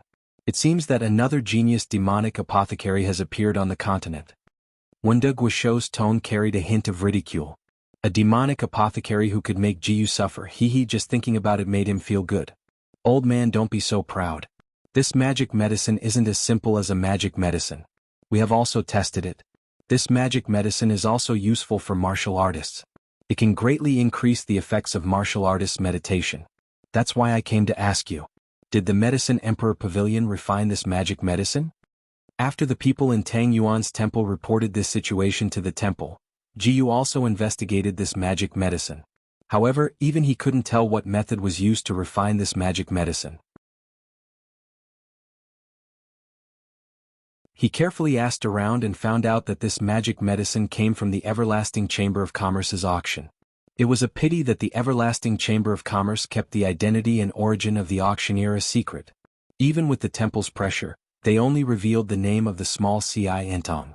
The temple's efficiency was very high. In just a few days they found out that the Ci Entong was a newly opened medical center in the Jade capital. That clinic was a nameless one, the only thing special about it was the doctor in charge of the clinic. Although it was just a small clinic, the doctor in charge of the clinic was none other than Fan Ji, a former imperial physician of Guangzhou who was a disciple of the Medicine Emperor Pavilion. Are you suspecting that this magic medicine was refined by Fan Ji? When the grand physician heard Fan Ji's name, his expression became somewhat uncomfortable. Wen Qingfeng's state of mind was very complicated when it came to Fan Ji's disciple. On one hand, Fan Ji was the most talented disciple he had nurtured in his dozens of years of medical practice. However, this disciple also disappointed him the most. Halfway through his journey he actually gave up on studying ancient medicine and switched to magic. Although his relationship with Jiyu wasn't shallow, Wen Qingfeng had never approved of magic medicine. Could it be that it wasn't him? But besides your disciple, who else on the continent can refine a magic medicine that even the temple can't refine? Jiyu still didn't believe it. Of course not. Fan Ji only learned magic halfway. His talent in magic isn't good enough to refine a high-grade magic medicine. Wen Qingfeng frowned and didn't say anything. Just at this time, Qi Fangfei came in with tea. Grand Physician, the palace has sent a message. No matter what, you have to go to the palace. The Crown Prince is critically ill and it's very likely that he won't make it through tonight.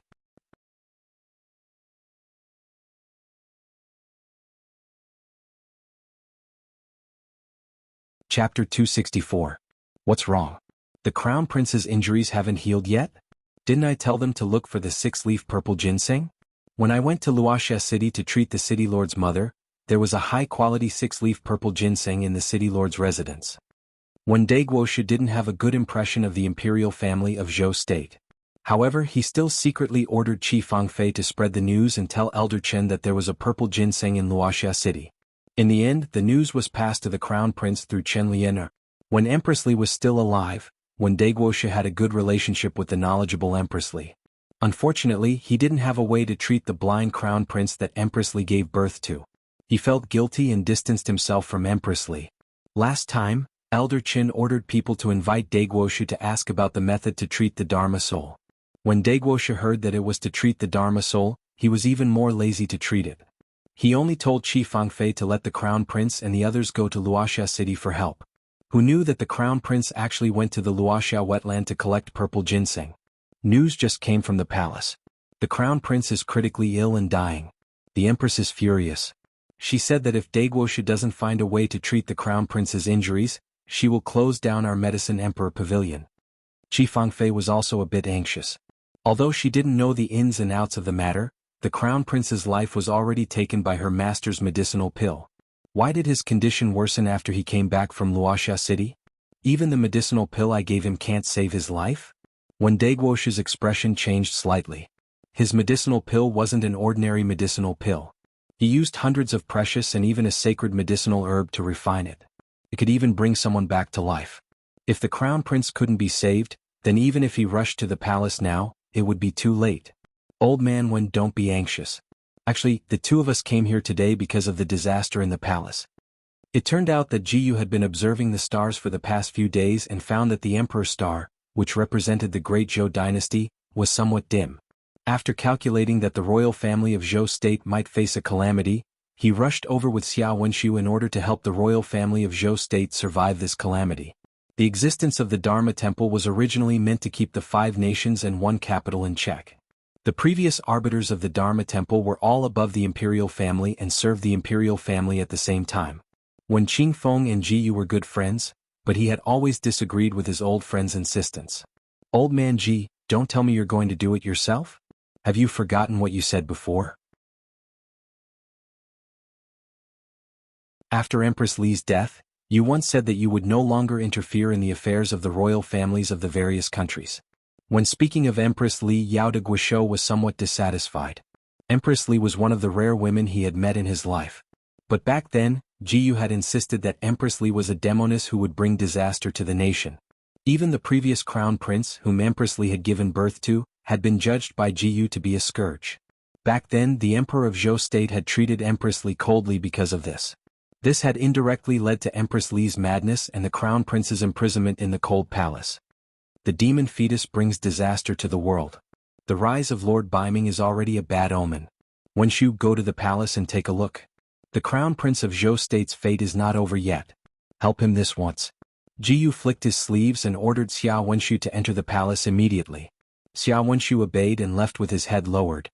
You still say that the demon fetus brings disaster to the world. But in my opinion, Lord Baiming is much better than that good-for-nothing crown prince. You can't be biased against him just because you can't see the child's fate. When Dagua's face was full of indignation.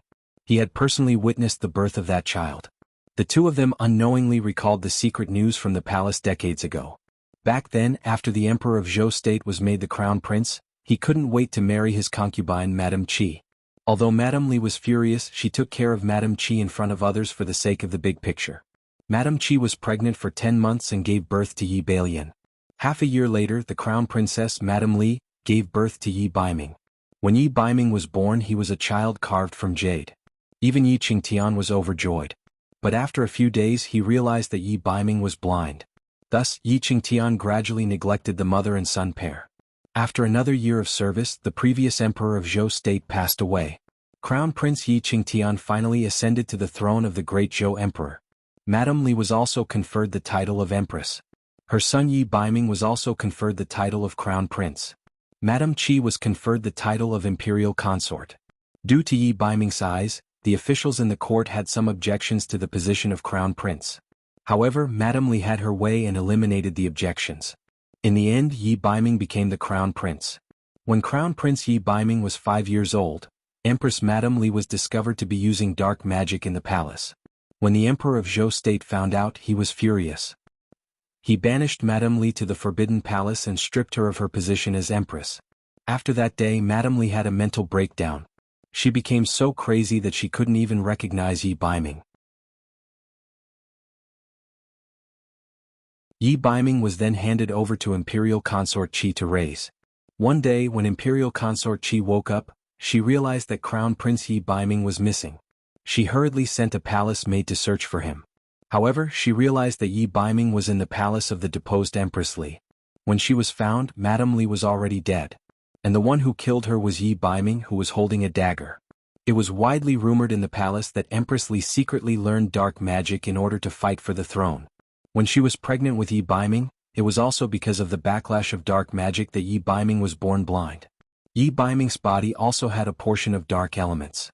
He was born evil, which was why he killed his own mother. When the Emperor of Zhou state found out, he was furious.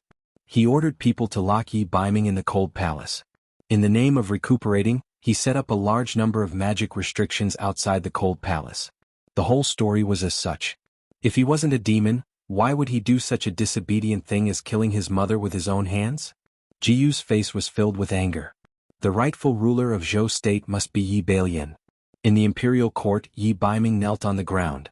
The emperor of Zhou state, Yi Qingtian, and Empress Qi sat in the hall.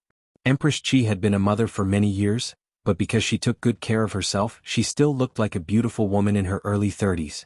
She glared angrily at Yi Baiming. She blamed all of Yi Baiming's injuries on him. Your Majesty, when the crown prince went out, Lord Bei Ming didn't report the truth even though he knew about it. Now that the crown prince is unconscious, he is most likely dead. If something happens to the crown prince this time, how do you expect Aijia to continue living? Lady Qi was as beautiful as a flower. Although she had been a mother for many years, she had taken good care of herself. Her slightly thin phoenix eyes were now filled with malice as she glared at Yi Baiming. They really looked alike. This evil son who was declared to be a demon in the womb by the Dharma temple to be a country-destroying demon. This bastard who killed his mother really looked like that bitch Empress Li. Empress Qi gritted her teeth. She had been the empress for many years and could be considered a first-class existence in the imperial harem.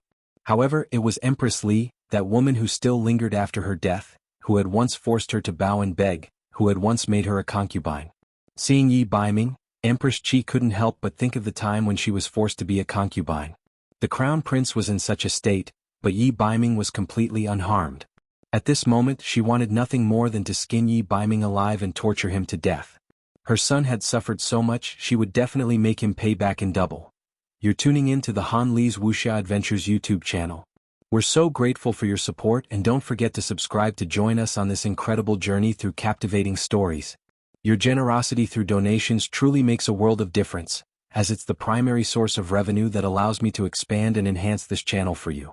Thank you from the bottom of my heart for being a part of this adventure.